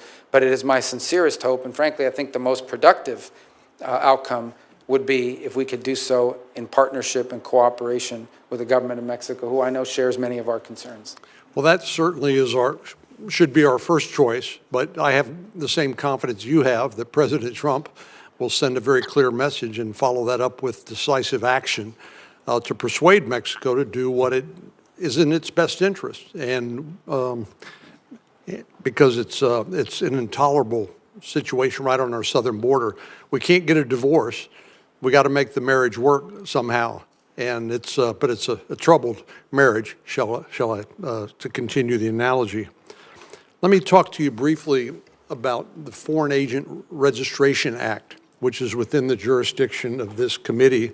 This is something I've been concerned about for some time, because we have lobbyists that work here in Washington, D.C. that actually represent foreign nations, that unbeknownst to members of Congress, they're actually advocating not on behalf of the American people and American interests, but on behalf of the interests of foreign nations. Now, there is a loophole called the Lobbyist Disclosure Act, which is frankly weak sauce when it comes to providing the kind of transparency that we need. Anytime somebody shows up in your office and is advocating for something purporting to represent American interests, but in fact is there motivated by and being paid by a foreign interest to advocate their interest, is that something that you would be willing to work with us to further reform and refine? Yes, and as you know from our time serving together on the Intelligence Committee as well, it's something we spend a lot of time talking and thinking about as well. And I would raise 3 points. The first is, look, the straight up, some foreign government hires a lobbyist. You know that because they're registered and we're aware of it. The second is more nefarious, and that is that you hire someone through a cutout, a third party, without aware of the fact that they are in fact being paid by a foreign entity, and sometimes dressed up as an American interest, when in fact it's furthering the interest of a foreign entity. And then the third, and it's one that I don't think gets talked about enough and it isn't covered by this law, but needs to be said, is some of the most effective and vociferous lobbyists on behalf of Chinese interests in the United States for a long time was U.S. corporations who had a pretty good deal going in China with regards to manufacturing and the like, and would come here and argue in favor of outcomes and policies that favored China. And by the way, China would weaponize this openly. They would, in fact, bring in CEOs of corporate America and encourage them to go back and talk to your member of Congress and tell them they better not do that, because if they do, companies like yours are not going to do very well in China. And that was weaponized against us, too. That's not illegal, but it's most certainly troubling and something we need to have our eyes open to as well as we move forward. Well, that's a perfect segue into my last question, and this has to do with outbound investment transparency. As you know, the Senate has passed legislation providing for a reporting requirement for American companies who are investing in China. It's not a prohibition, it's merely a disclosure requirement, because the unique circumstances that you're well aware of that China provides. There is no division between civilians or the private sector and government. Under Chinese law, the private sector, so-called private sector, is required to share any and all information that might be of use to the People's Liberation Army or to the Chinese intelligence agencies.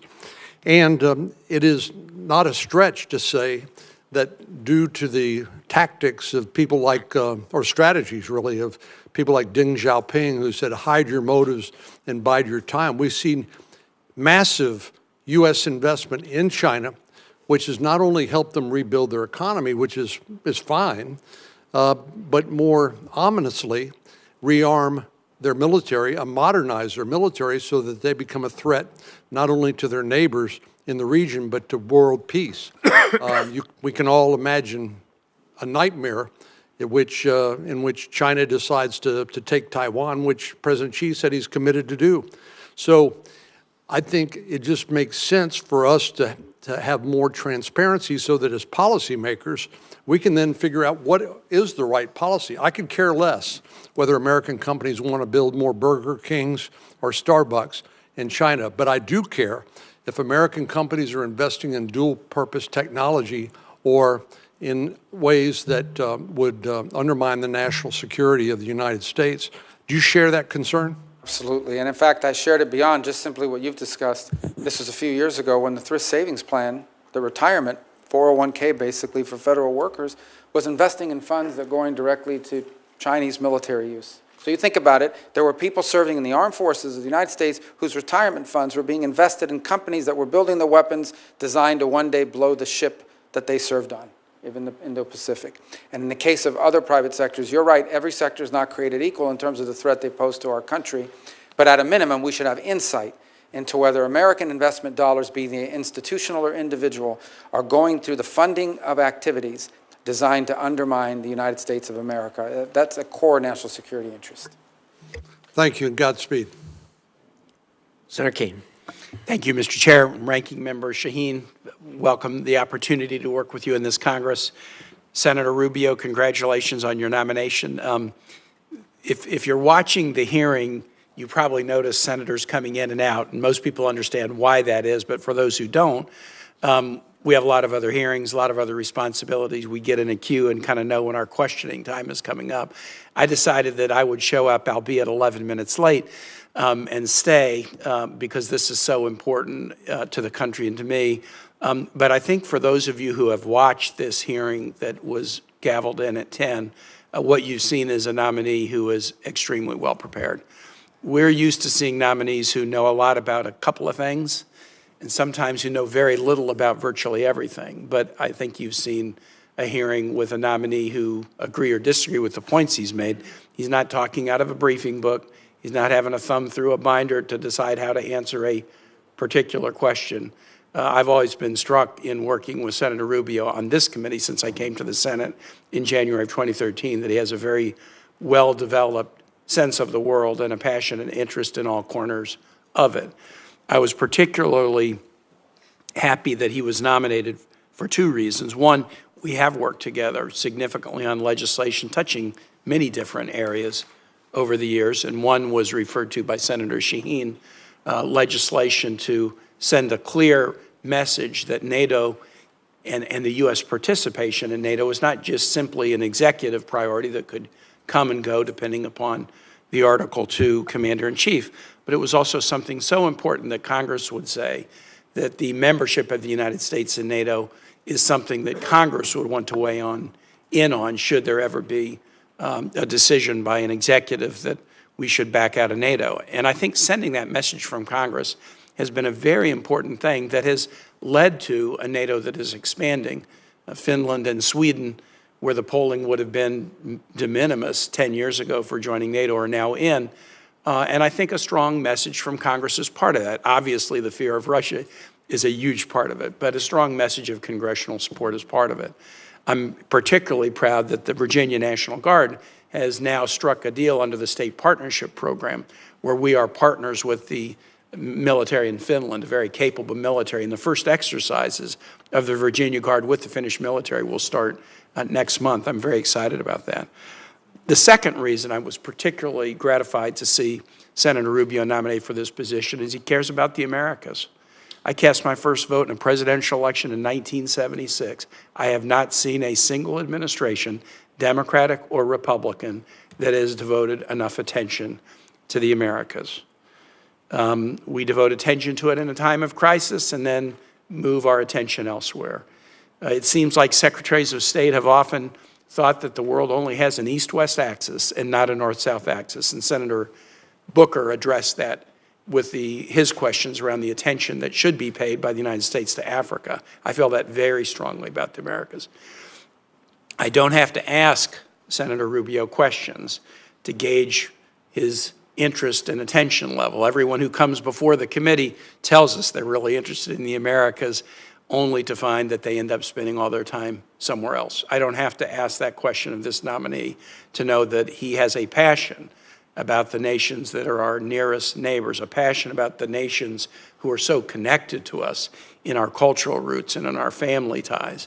And it is so important, not just because China and other nations are now getting into the area. I don't want to have a new Monroe doctrine that we only care about it to keep Europe out of it. We only care about it to keep China out of it. We ought to be paying attention because we're connected to these nations, and things will go better for us if things go better for them. So to you, Senator Rubio, I'm very, very happy that you're nominated for this position. Two comments, then one particular question. One, the status of career ambassadors. I think it is a norm for every administration to ask ambassadors to tender their resignations, and it is certainly the norm for the political ambassadors to be politely let go the day that the new administration comes into place. And I think that's an expectation that everybody has. We get that. For the career ambassadors that are in place, they have been asked to tender their resignations to the incoming administration, and that's normal. But I would hope that the administration would consider, if their career, keeping him in place until their successors are ready. Because to swap out a career ambassador for a career chargé does not advance our ability in any way to operate in nations. There is a cachet that comes with being a confirmed ambassador that really helps you with continuity and diplomacy in these nations. So I know that that's a decision that the president makes, but I hope as you have a conversation with the national security and diplomacy team, you might encourage the administration. Yes, you're going to replace the politicals with career chargés, but don't replace the career ambassadors unless you're ready to put somebody in place, which we know can often take quite a while for the administration to even forward nominees, much less the time to get through the committee process. That would be a comment. And then second is more for colleagues, really, rather than for Senator Rubio. One thing I've tried to be consistent on in my service on this committee is fight against unilateral executive application of military power unless it's in pure instances of imminent self-defense, active self-defense or self-defense against imminent hostilities. And I have been able to get this committee to pass significant war powers resolutions under 3 different presidents now, President Obama, a Democrat, President Biden, a Democrat, and President Trump, a Republican. And I just wanted to assure everybody that I'm going to continue to be a stickler that the nation shouldn't be at war without a vote of Congress, except in the instances of imminent self-defense. And I will do that because I have done that under presidents of both parties, and I'll continue. Senator Rubio, now to the question. And you alluded to this very briefly in one of the comments that you made about the nation of Paraguay. Not only do we not devote enough attention to the Americas, but when we do, we devote attention to the headaches. And the headaches abound in the Americas and elsewhere. And so we've talked about Haiti, a problem. We've talked about Venezuela, a problem.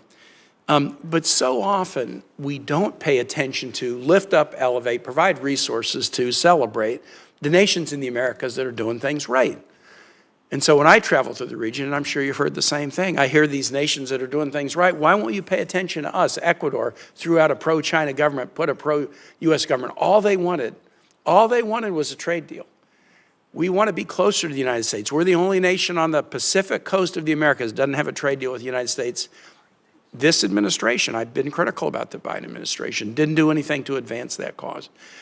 Talk to us about some of the nations in the Americas that you think are doing things right, and what we ought to do to help those nations, because we'll be much more likely to spread the right if there are other nations in the region that are doing better and better and better than if we're just trying to lecture people about how to improve. Well, just as a general matter, one of the things that's always struck me is that the region, and maybe this is true in other parts of the world as well, but particularly in the region, it's almost better to be America's adversary or enemy than friend, because there's the impact of friendship or the benefits of friendship are not tangibly clear to a lot of them. And you know, I've seen that expressed time and again over multiple years. And it's easier to pay attention to a headache. You're going to sanction, you know, some country that's not acting in anti-American ways, but the people that are sort of doing it the right way or want to be cooperative, they're ignored, and the countries that are doing it the right way are ignored.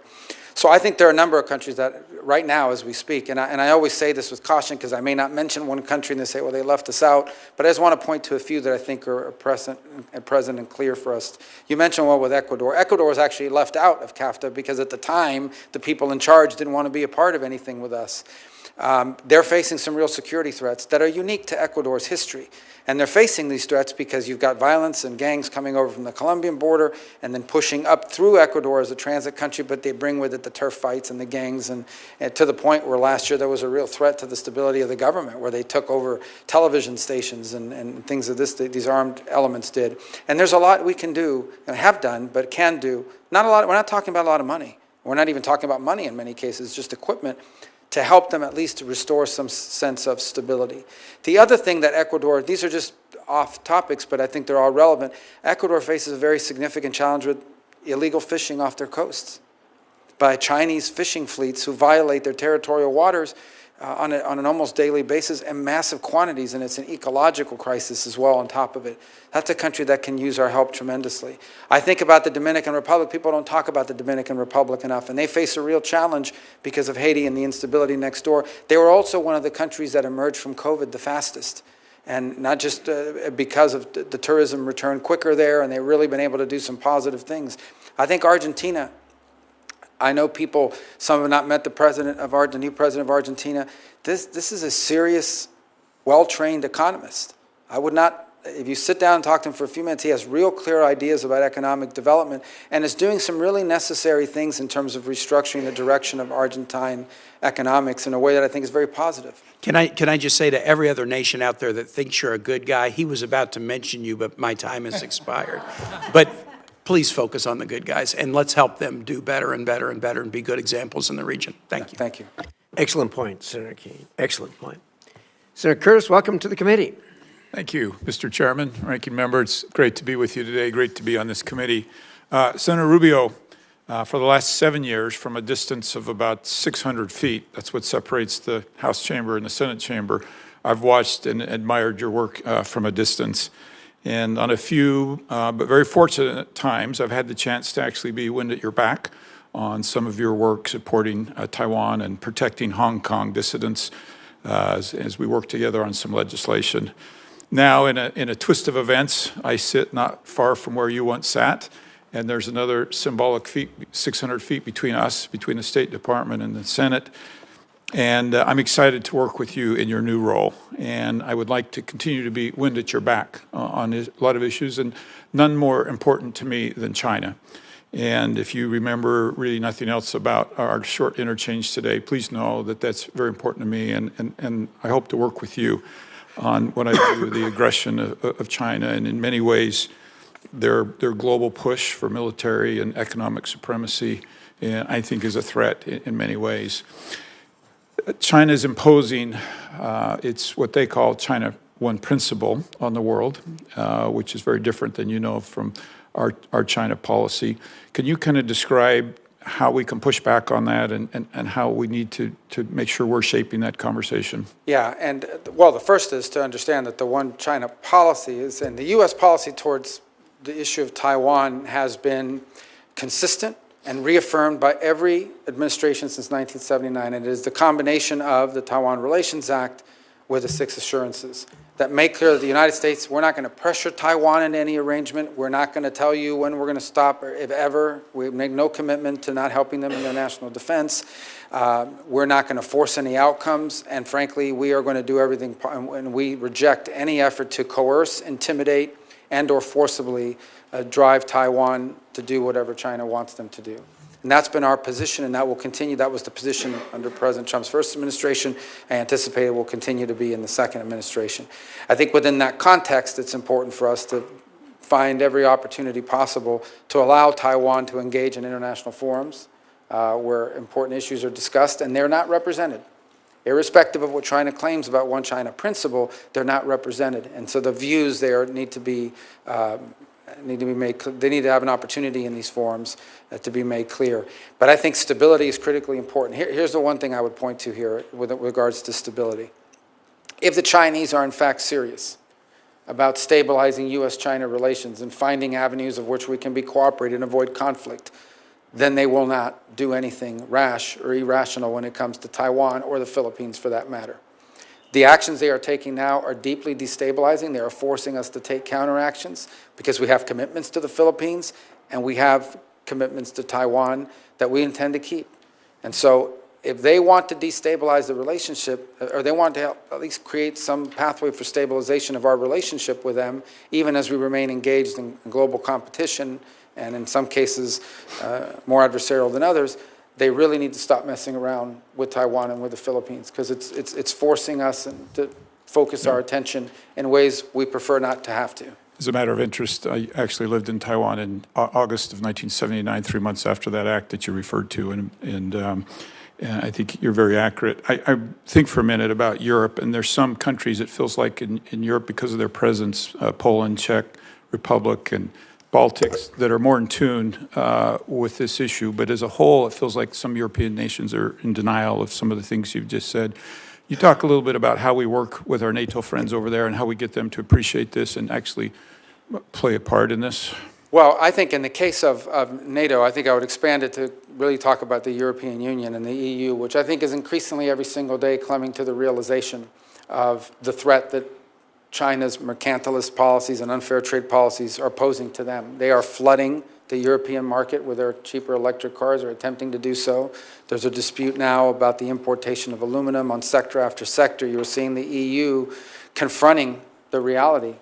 By the same token, you know, they're like many countries around the world, including ours to some extent, there's a quandary involved. There is an intermeshing economic relations that you can't just walk away from, but you also recognize the long-term threat that Chinese practices are having on your economic lives. And so I think that's an area in which the Europeans are, some more than others, are increasingly aware and willing to be more forceful. Italy has been willing to lean into it more than perhaps some other countries in the region. Hopefully that will continue to change. On the security front, look, an event in the Indo-Pacific, say, let's leave Taiwan out of it for a moment and say it's the Philippines. Okay, in the last 48 hours, there's this massive, I don't even know how to describe it, but this massive ship that the Chinese have built that's like headed towards the Philippines, and the Philippines feels threatened by it, rightfully so. We've seen this on a daily basis with the harassment and so forth, but on a daily basis. If, God forbid, there is some miscommunication or some inadvertent conflict emerges there, and we have obligations to them, the impact that will have on the entire globe, the impact that it will have on the entire globe is enormous, and that includes Europe. So they have a selfish, vested interest in seeking for the Chinese to curb their behaviors. I would also point to the Europeans that what the Russians have done with Ukraine would not have been possible without the assistance of China, whether it's the sharing of technology or aid in evading sanctions or selling their oil in secondary markets. The Chinese have been hidden, but clear to everyone watching, partners in the Russian endeavor. Yeah. And the Europeans know this, and they need to be continually reminded of it, because it reveals the nature of who we're dealing with. That was actually my next question, so I'm going to skip that one, but thank you for addressing that. I want to turn to Hong Kong. I mentioned I lived over in that area, and I actually remember as a young man in the 1980s shopping for a camera in Hong Kong. As a businessman in the 2000s, I tried to sell my product over there in Hong Kong. I've been over there a number of times as a tourist and just enjoyed that beautiful city. And unfortunately, today, none of that is possible. As a matter of fact, I actually have a warrant for my arrest over there because of the work in the house that I've done over there. Can you talk a little bit about the role there, and what's even worse is Hong Kong's now playing a role in facilitating sanctions evasion and money laundering. And can you address that issue? And well, I think it's important to take 30 seconds down memory lane. Hong Kong was turned over by the UK with a strong set of assurances that it would remain autonomous and independent. It would be governed by the Chinese, but independent. They would have a democracy. They would be free enterprise. They would be left alone. In essence, they would, that's the promises they made. They have violated over time, they violated every promise. They basically broke the deal. Just like they lied about all the island chains that they said they weren't going to populate and militarize, and they have done so as well. And so today, we cannot consider Hong Kong to truly be autonomous anymore. It is not. It is now under the full control, especially on national security matters, of Chinese authorities. And it should not be surprising to us that these deeply rooted banking institutions that are in Hong Kong, who long have served as financial capital on the global scale, are now being used to the benefit of the Communist Party and to evade global sanctions. And I think there has to be a growing recognition of that. I also think it's important to remind those sectors in finance that are still involved there that the Chinese national security now that's now been implemented in Hong Kong allows them, if they don't like what you're doing, to basically trump up any charges they want, go into your offices, raid the boxes, see all of your files, threaten to jail you, and they've done so in some cases. So it's no longer a hospitable place for people to conduct financial activity. So I think we have to call it for what it is. The notion that Hong Kong is now some autonomous entity that operates within China's system but independent of it and the decisions they make is a complete work of fiction. yeah, and I hate to, I want one more quick question, but I also want to point out before we go on how good it could have been for Hong Kong and China had they kept that agreement. I think that'd been a whole lot better for China. Last question as we run out of time. Obviously, there's a lot of conversation about Panama in the news. Can you talk about the Chinese influence in the Panama Canal, what Americans should know? Well, let me tell you, I actually didn't print a lot of, things to read like verbatim here, but there's one that I thought was interesting that I wanted to share, and I'm not going to put it out there for everybody, but the whole thing, but maybe I'll submit it for the record. But I just went through, this thing with Panama on the canal is not new. I visited there, I think it was 2016. I think I've consistently seen people express concern about it, and it's encapsulated here in quote after quote. Let me tell you, the former U.S. ambassador who served under President Obama said, "The Chinese see in Panama what we saw in Panama throughout the 20th century, a maritime and aviation logistics hub." Just immediate past head of U.S. Southern Command, General Laura Richardson, said, "I was just in Panama about a month ago and flying along the Panama Canal and looking at the state-owned enterprises from the People's Republic of China on each side of the Panama Canal. They look like civilian companies or state-owned enterprises that could be used for dual use and could be quickly changed over to a military capability." We see questions that were asked by the ranking member in the House China Select Committee, where he asked a witness and they agreed that in a time of conflict, China could use its presence on both ends of the canal as a choke point against the United States in a conflict situation. So the concerns about Panama have been expressed by people on both sides of the aisle for at least the entire time that I've been in the United States Senate, and they've only accelerated further. It is a very legitimate issue that we face there. And I think I'm not prepared to answer this question because I haven't looked at the legal research behind it yet, but I'm compelled to suspect that an argument could be made that the terms under which that canal were turned over have been violated, because while technically sovereignty over the canal has not been turned over to a foreign power, in reality, a foreign power today possesses, through their companies, which we know are not independent, the ability to turn the canal into a choke point in a moment of conflict, and that is a direct threat to the national interest and security of the United States, and it's particularly galling given the fact that we paid for it and that 5,000 Americans died making it. That said, Panama is a great partner on a lot of other issues, and I hope we can resolve this issue of the canal and of its security, and also continue to work with them cooperatively on a host of issues we share in common, including what to do with migration. Senator, I'm out of time. Thank you so much. Thank you. And Senator Rubio, I think that you're right about doing an analysis of the turnover documents, but I think even before that, we ought to do an analysis of the original documents that went into place, because they were very strong documents giving us control over a 5-mile wide on each side of the canal path, and was very specific. So I think a legal analysis beginning to end is critical. Senator Schatz. Thank you, Chair. Thank you, Ranking Member. Senator Rubio, nice to see you again. Thanks for taking the time with me, and thank you for being willing to serve. I want to start with the Pacific Islands. As you know, it's an area of focus of mine, and the Indo-Pacific is, look, we've been through several administrations, and they all say the same thing. They all talk about the future being in the Indo-Pacific and that it's the most important region in the world. That continues to be true. My concern is that specifically when people talk about the Indo-Pacific, they're mostly talking about China. They may be talking about other East Asian countries, but there's very little conversation about Pacific Island nations. And we've got some auspicious things happening, but we've also got some challenges in front of us. The embassy in Kiribati is stalled. The Solomon Islands, as you know, are sort of contemplating making themselves available for PRC military forces. So we passed the Compact of Free Association. It's a bit of a mixed bag. And I'd like to just hear your theory of the case here about how to have some continuity. Obviously, it's a new administration. It's going to be a new State Department. But I think some of the things that have happened over the last 4 and even 8 years in terms of Pacific Island relationships have been good for the United States of America. So give me your theory of the case, not generally Indo-Asia Pacific, but specifically these small island nations with whom we want stronger ties. Sure. So I think the first, obviously, is the ability to engage bilaterally with each of these individual nation states, and that opportunity is already there. I think we should continue to build on it, and it's important and bears great fruit. I think the second, and it's an open question, which I certainly want the State Department to look at, and I think policymakers on the Hill need to consider as well, is, we are dialogue partners in the Pacific Island Forum. And the question is whether we are fully utilizing that ability to be at the table in that forum. Now, that forum includes Australia and New Zealand, which are bigger than some of these, but nonetheless important elements of it. And look, I think our expectations of the forum is, and they've had some internal friction with some of the member states, about who's going to lead it and how the succession So we hope they can work that out. But it's an existing forum, which I think could potentially, as a dialogue partner, provide us the ability to not just engage bilaterally with the individual nation states, but also collectively. And we may not agree on 100 million things, but there might be some things we can do through that forum. At a minimum, have a presence at it at a high enough level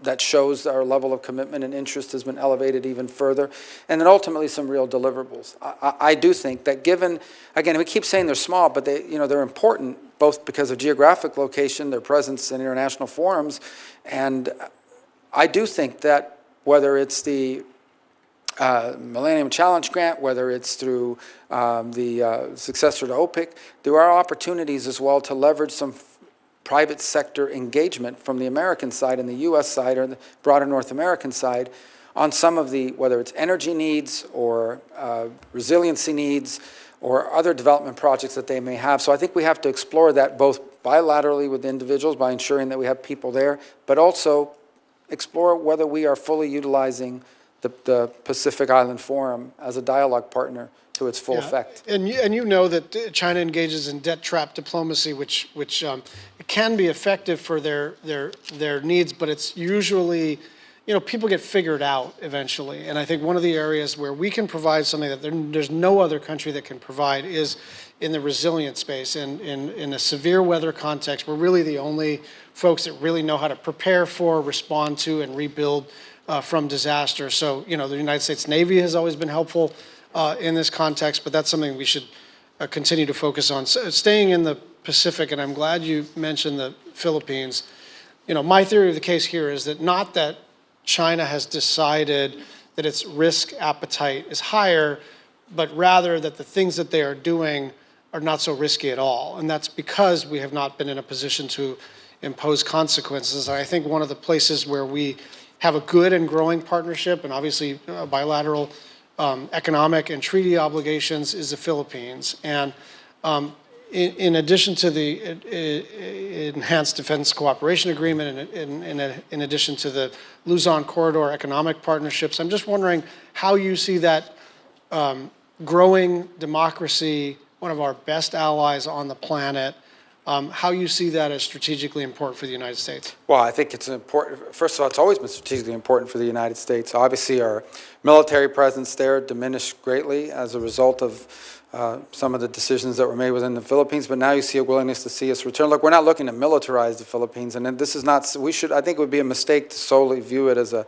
security arrangement. There are long ties between the United States and Philippines that date back to 1899 in the Spanish-American War, and so I think it's important to build on that as well. I think there are real economic opportunities that we should be exploring, and so it's one that we need to show us commitment. If I'll be frank, I think where this kind of fell off was, and I'm not getting involved in internal Filipino politics, but I'm telling you, during Duterte, it was a little tougher to work with them, and obviously there's some issue going on there internally as well. I'll leave that to their electorate and their politics to solve. So I think to the extent that over the last few years you have seen a reinvigoration of American interests, it's not simply driven by the fact that the Chinese are harassing them. It's also driven by the fact that there's been a more welcoming attitude towards our posture and our position there. And that's one that when that opportunity presents itself, we should embrace, but then we need it to show results so that it becomes enduring.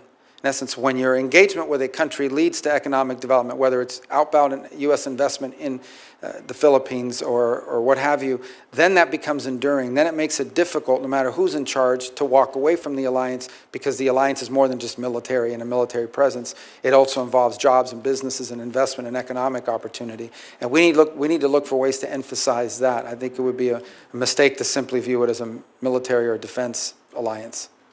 Absolutely, and coming from Hawaii, it's the people-to-people ties that is the foundation of the relationship for sure. I want to talk to you a little bit about our approach on the Korean Peninsula, and I'm going to say something rather provocative.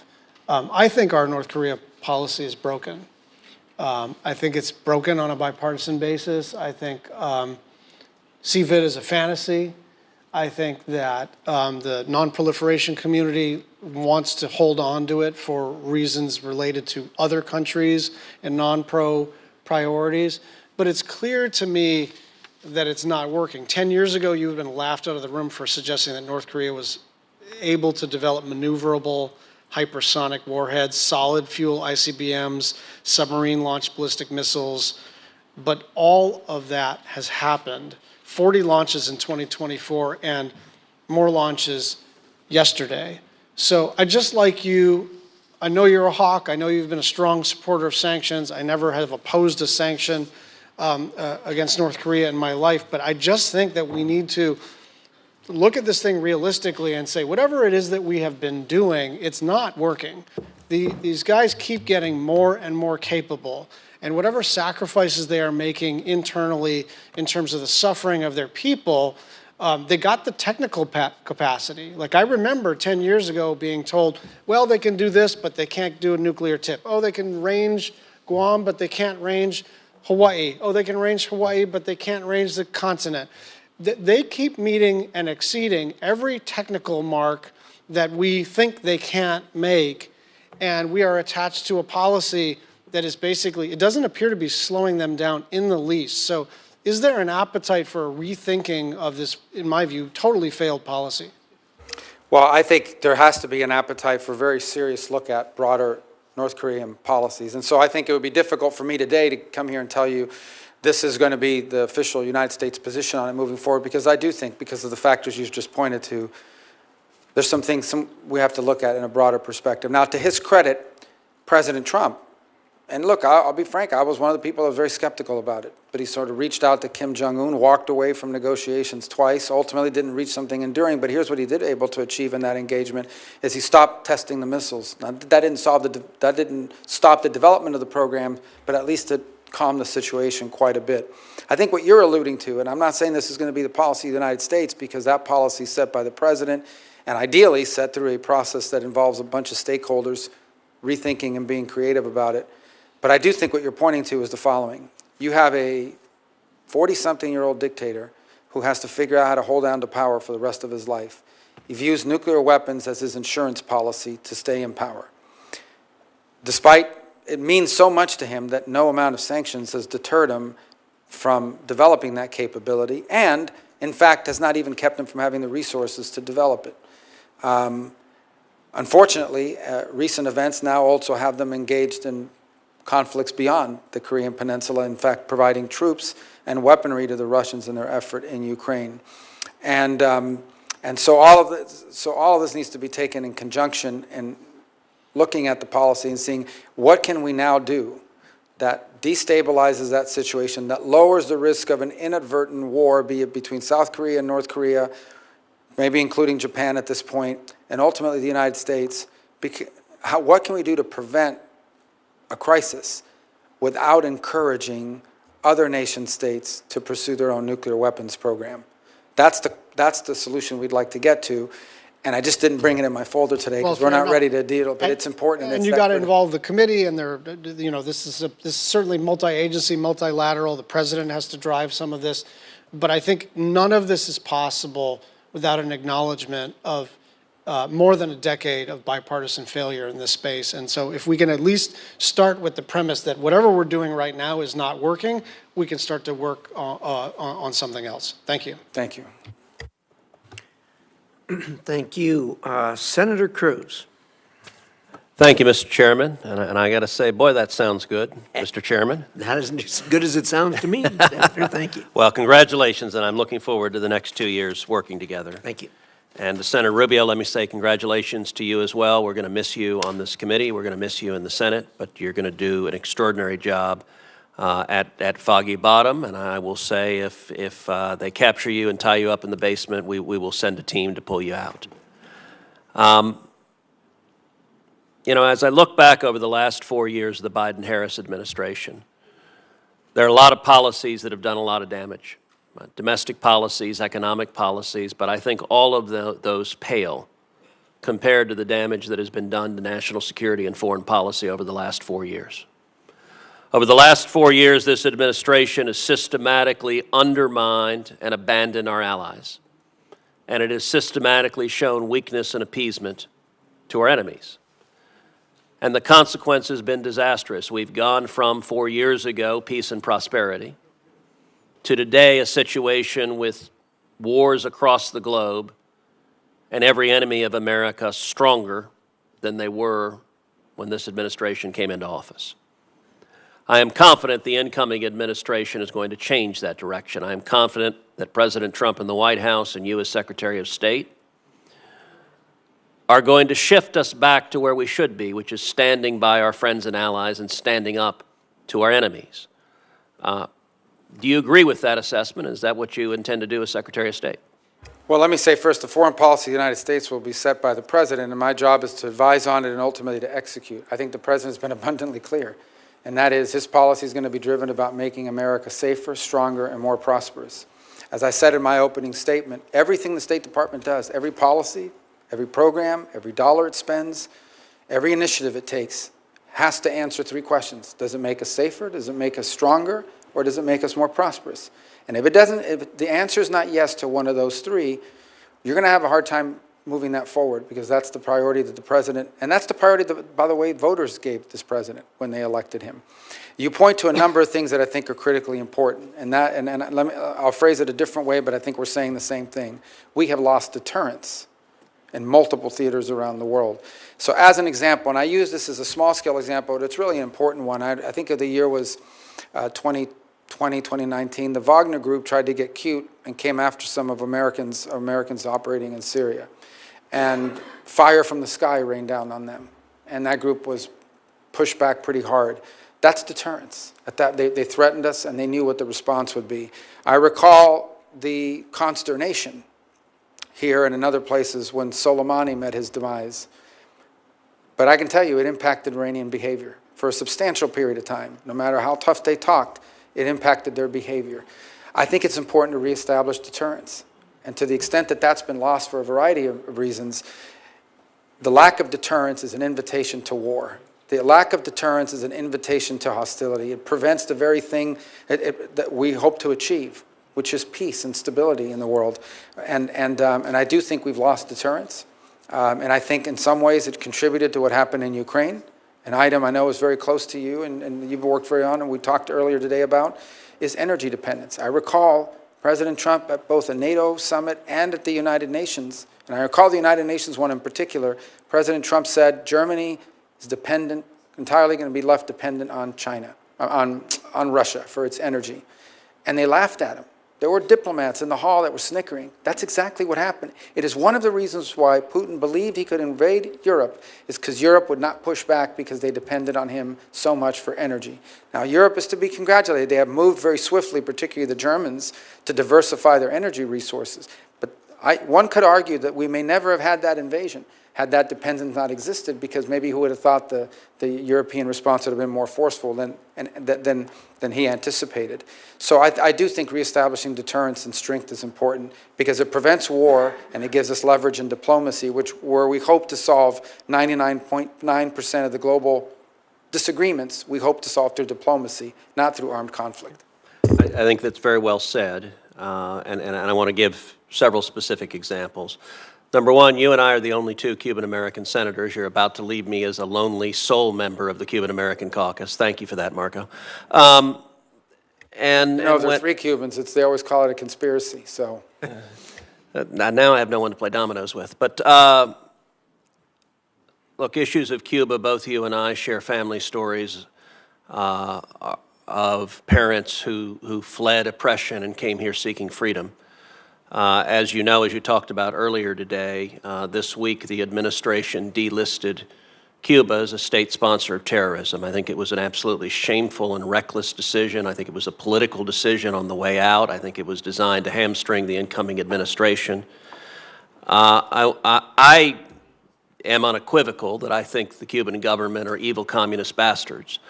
Given your new job, I suspect you might be slightly less forceful in saying so and slightly more diplomatic, but I know you're hard on the question.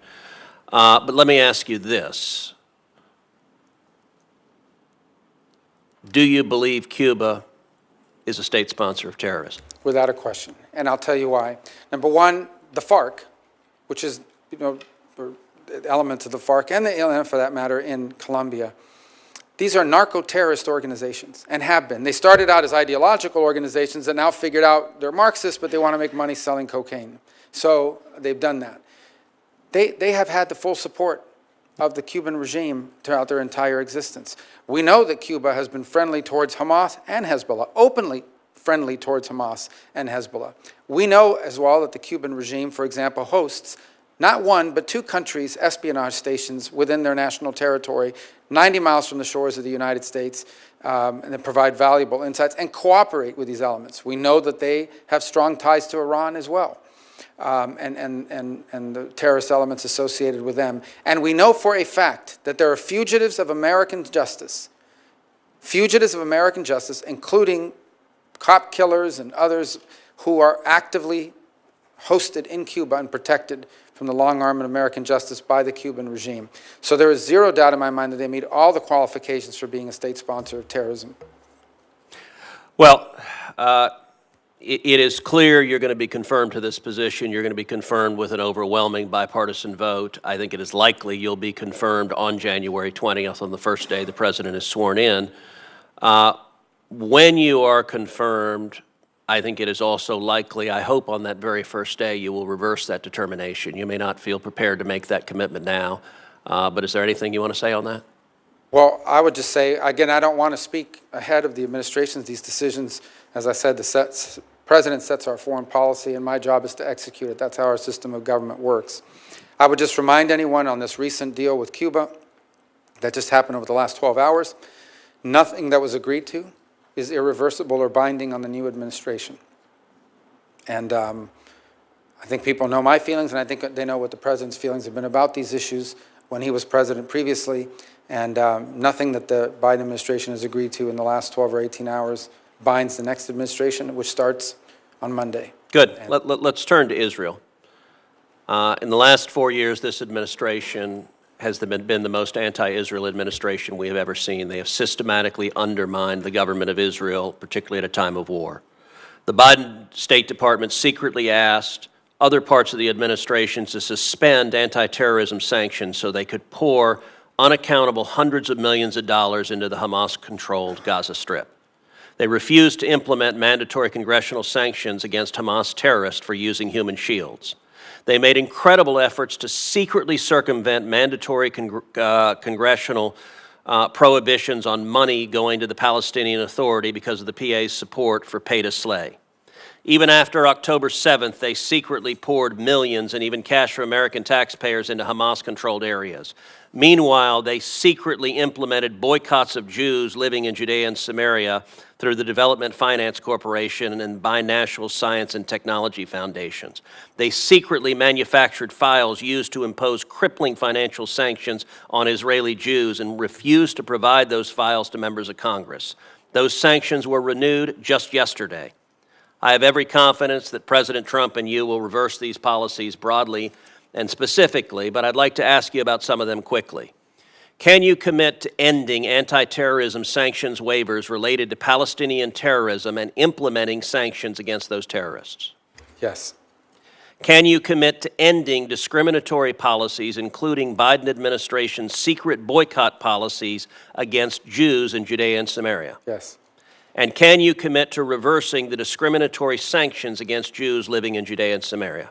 Again, yes. I think that the policy of, again, without speaking out of turn, I'm confident in saying that President Trump's administration will continue to be perhaps the most pro-Israel administration in American history. And the final question, you and I talked at great length about the 1944 water treaty with Mexico. Mexico is in violation of that treaty. It is doing enormous damage to South Texas. Farmers and ranchers there are experiencing drought. As the Secretary of State, tell me what the State Department can do to encourage and incentivize Mexico to comply with the treaty and provide the water that they are obligated to provide to the people of South Texas. I think raise it in every engagement. We will be engaged with Mexican partners. We have to engage with the Mexican government, and it's important to elevate it and raise it at every one of those engagements. And I don't just mean like sending a letter or somebody sending an email or just mentioning it. I'm saying making it a priority, and it's a priority not just because it matters to Texas. It's a priority because these international agreements and arrangements only work if they're complied with. And if they're not complied with, and it becomes habitual, other nations believe they can begin to violate them as well. It undermines this entire commitment to multilateral agreements and so forth. And I think it's in the crevices of those agreements, whether they've been in place for a long time and no one's paying attention anymore, or it just doesn't matter enough and you ignore it because you don't want to destabilize the rest of your relationship, but it encourages it to happen more and more. It is not the only irritant we have in our bilateral relationship with them and in our agreements. I imagine they have some with us as well. But it's one that needs to be prioritized and raised consistently as a priority, not just as an asterisk or a footnote. Thank you, and you're going to do great. Thank you. Thank you, Senator Cruz. Senator Duckworth. Thank you, Mr. Chairman. I just want to say, Senator Rubio, I want to start off by noting for the record that when I first got to the Senate and I was in my first year and you just run for president, and I didn't think you would know who I was. I was pregnant with my daughter and trying to change Senate rules so that I could bring her onto the floor so I could do my job and vote, because I can't come through the normal back door to vote because there's stairs there and it's not accessible for wheelchairs. And I remember in the middle of that battle, rolling through the Senate floor to vote, and I heard, "Tammy Duckworth," from across the Senate chambers, and you came running down from the top back of the Senate chambers to tell me, "I'm with you, I will support you, you have the right to vote, and I will support you being able to bring your daughter, your child onto the floor when she's born." And I want to thank you for that kindness, because you did speak to your leadership about it. And it was a moment of true bipartisanship, but also as parents. And as someone who was new to the Senate, I was extremely grateful to you for that kindness. I think what I exactly said is, what's the big deal? This place is already full of babies. Exactly, exactly. So I want to touch on a topic we discussed last month. Thank you for sitting down with me. I always appreciate the opportunity to sit down with nominees. I appreciate also your earlier response to Senator McCormick about Americans detained abroad and your commitment to tackling this head-on. As you and I also discussed last month, I appreciate your attention and commitment to addressing the case of Illinoisans in particular that we discussed as well. Thank you for that. Another topic, you already touched on some of the issues in the Indo-Pacific, particularly around the PRC and the DPRK, but I'd like to dive back into the issue of ASEAN and the ASEAN nations. Since coming to the Senate, I make a point of visiting Southeast Asia annually to reinforce our friends and partners there, and those that we want to become our friends and partners there, that the United States, and particularly those of us in the Senate, care deeply about these longstanding historic relationships and making sure that those relationships live up to their potential. And as you know, respect for ASEAN centrality has been a core part of our foreign policy in that region. In fact, the first Trump administration's Indo-Pacific strategy correctly emphasized ASEAN centrality as an important principle. Unfortunately, not all of President Trump's nominees this time seems to grasp the importance or in fact know what ASEAN is. Yesterday, I was distinctly unimpressed when questioning Secretary of Defense nominee Hegseth that he could not mention a single nation in ASEAN, particularly shameful when we have at least two major non-NATO allies in the bloc, one of which, Thailand, is the longest treaty alliance that the United States has, at over 190 years long. What can you share with us today about how you would approach ASEAN as a whole and with individual member states to capitalize on some of the key opportunities and challenges facing the region? I know you've spoken about the Philippines, but can you build on that? Sure. ASEAN, the first thing is, the group's utility begins by the fact that through its 10 members, they've also, I believe, have 5 or maybe it's 6 free trade agreements now with neighboring countries as well. Look, though we have to be very pragmatic in our approach and how we prioritize it. I think the group will always struggle to coordinate unanimity on the issue of their relationship with China. Okay, if you look at the continental, Laos, Myanmar, Cambodia, because of their geographic presence, because of history, they lean a little bit more in the Chinese direction, and other countries do not. I think it would be a mistake for us to sort of make it as a condition of our engagement with ASEAN to say, you must pick a side and you must pick a side now. Are you with them or are you with us? I think what I can safely say is that the overwhelming and vast majority of the nation states in ASEAN, if not maybe all, do not want to live in a region in which China is the predominant power and they are viewed as tributary states to Beijing and welcome U.S. engagement in the region as both an economic and defense counterweight. And so I think we need to view this as, it would be a mistake to go in with sort of a Cold War mentality of pick a side and pick a side now. I think the broader approach is to say they have a vested interest in us being involved. We have a vested interest as an Indo-Pacific nation in involving ourselves through this forum and finding opportunities, both holistically through the 10 nations and individually through whatever bilateral opportunities present itself. Earlier, you may not have been here, but I was asked a question about Thailand, and there is a group of Uyghurs that are in Thailand that they're saying may be deported. And I said, this is one of our strongest, longest relationships in the region, and maybe one of the longest and strongest in the world. And that's where these relationships really come to bear, not to browbeat them in a public forum, but through strong diplomacy and using the benefit of that relationship to go to Thailand and see if we can't get them to not deport these people into the hands of Chinese authorities, knowing the atrocities that have been committed. So that's a value added to this relationship. That is a bilateral relationship we have with Thailand. It's not the one we're going to have with every country in the region, but I do think the forum serves as a useful platform for us to be able to engage the region and individually these countries.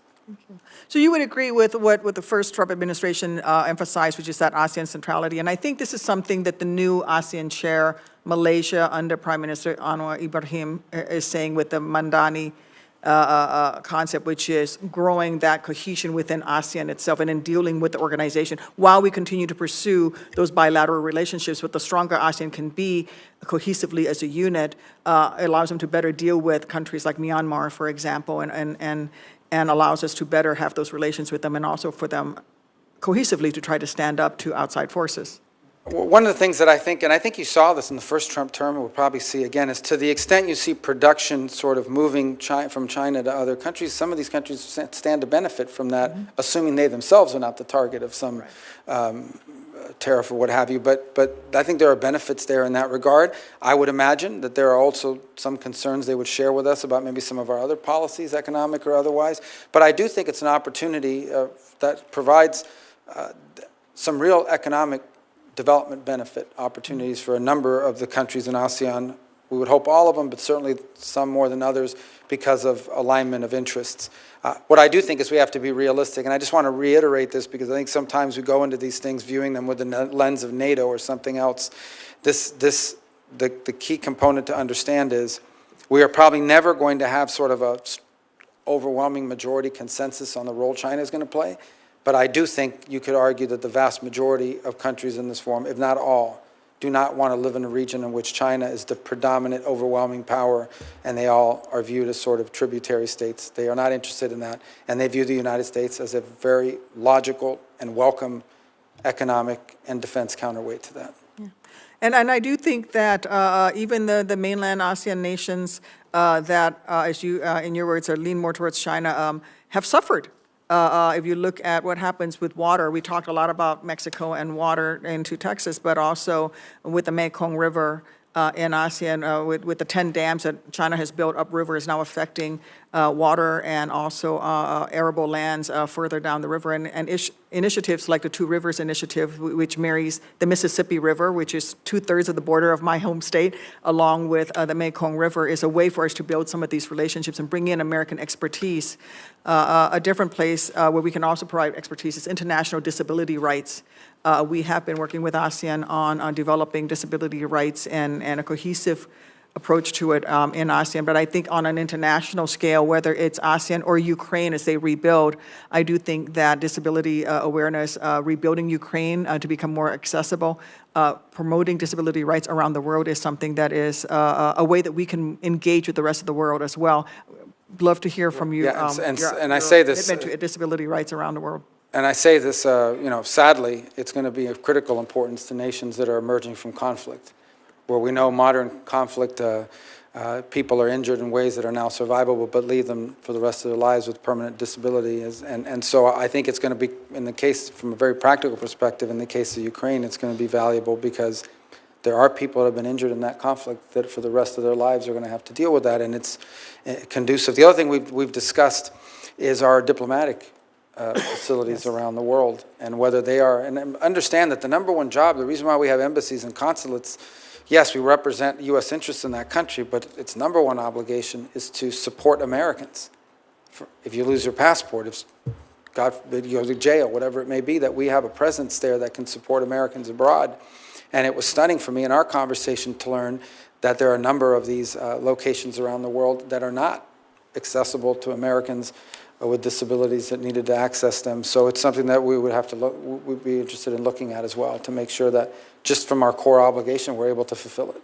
And also, it keeps many of your own staff members who may have disabilities from serving in some of these overseas missions. As you said, highly trained, well-qualified regional experts, subject matter experts may not be able to serve in some of these embassies where they can't it's not accessible for them. So I thank you for bringing that up. And I will yield back my 9 seconds, Mr. Chairman. Oh, thank you so much. You're welcome. So generous. Thank you. Thank you very much, Senator Duckworth. Those are important points. Last but not least, welcome back, Senator Lee, to the committee, and appreciate you've had your work cut out for you today and your new role as chairman of your committee. But the floor is yours. Thank you. Thank you, Mr. Chairman. And thank you, Senator Rubio, for your willingness to serve in this position. I'm going to make a bold prediction and say that you are likely to be confirmed. That's my prediction. I can't speak for others, but I believe that nonetheless, and it's a bittersweet moment. I'm back on the committee after 12 years of being away from it. You and I came to this committee and to the Senate at the same time, both in our late 30s, the youngest members of the Senate at the time, although you have me by exactly 7 days, 7 days older. Notwithstanding the fact that you were the older between us, you've got all of your hair, and it's not a single gray hair in there. But I've deeply enjoyed working with you as a colleague and getting to know you as a friend. We have kids that are about the same age, and I've watched yours grow, and it's just been a delight getting to know you, Jeanette, and your kids, and I hope that'll continue. But I'll miss having you here, not only as my Spanish teacher, not only as my source of Bible insights and my source of comedic material, but also for your great insights on foreign policy, domestic policy, and everything else we do here. You've just been great to work with, and you will be missed in the very likely event that you are confirmed. Let's talk first about the Western Hemisphere, an issue that I know is near and dear to your heart and mine. And we'll start with the Panama Canal. President Trump has recently talked a little bit about the fact that there are some questions arising about the status of the Panama Canal. When we look to the treaty at issue, the treaty concerning the permanent neutrality and operation of the Panama Canal, we're reminded that some things maybe aren't quite as they should be there right now, given that the Chinese now control major ports at the entry and the exit to the canal. It seems appropriate to say that there's at least an open question. There's some doubt as to whether the canal remains neutral. Would you agree with that assessment? Yeah, and yes. Here's the challenge. Number one is, look, I want to be clear about something. The Panamanian government, particularly its current office holders, are very friendly to the United States and very cooperative, and we want that to continue. And I want to bifurcate that from the broader issue of the canal. Now, President Trump is not inventing this. This is something that's existed now for at least a decade in my service here. I took a trip to Panama in 2017. When on that trip to Panama in 2017, it was the central issue we discussed about the canal. And that is that Chinese companies control port facilities at both ends of the canal, the east and the west. And the concerns among military officials and security officials, including in Panama at that point, that could one day be used as a choke point to impede commerce in a moment of conflict. That's going back to that. But before you got here, and I don't want to have to dig through this folder to find it again, but basically cited that how the immediate past head of Southern Command, just retired General Richardson, said she flew over the canal, looked down and saw those Chinese port facilities and said, those look like dual-use facilities that in a moment of conflict could be weaponized against us. The bipartisan China Commission over in the House last year had testimony and hearings on this issue, and members of both parties expressed concern. The former ambassador to Panama that served under President Obama has expressed those concerns. This is a legitimate issue that needs to be confronted. The second point is the one you touched upon, and that is, look, could an argument be made? And I'm not prepared to answer it yet because it's something we're going to have to study very carefully, but I think I have an inkling I know where this is going to head. Can an argument be made that they basically have the Chinese basically have effective control of the canal anytime they want.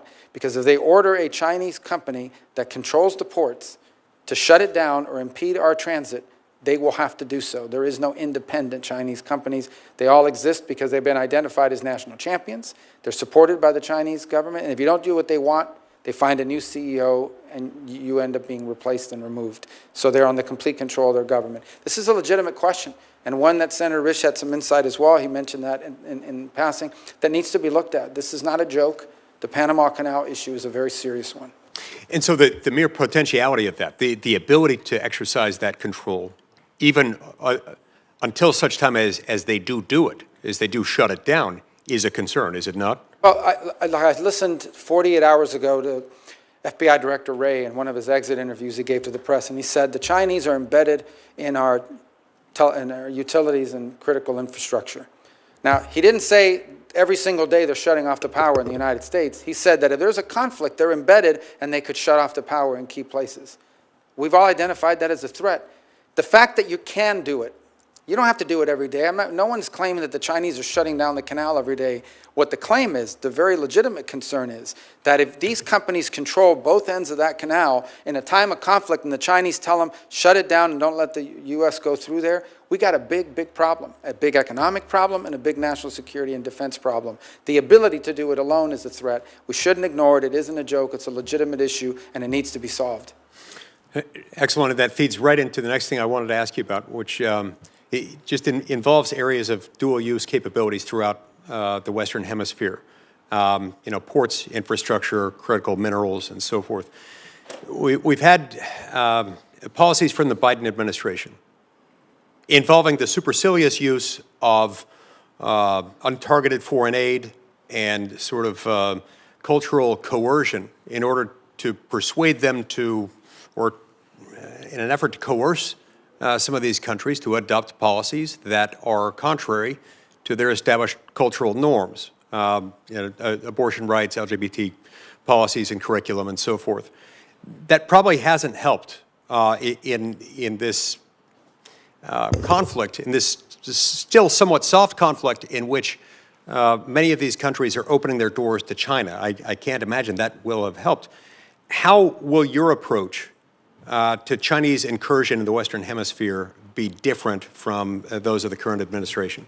Well, there are a couple points. The first is the Chinese incursion in the hemisphere involves, number one, investment of dollars. Like, as an example, they go into some country, they say, here's $5 million or $10 million to build a stadium, but in exchange, you have to let us build out your 5G network using Huawei, safe cities, and the like. And by the way, here's a couple $1 million for you and your friends as a bribe. Okay, that's their first level of engagement. They go in and then in some ways they create deals that you can not possibly pay back. So now you've got a debt that you can't pay back, and they have you trapped. And now they've got your vote at the UN and your cooperation on X, Y, and Z. And that happened in Panama, by the way.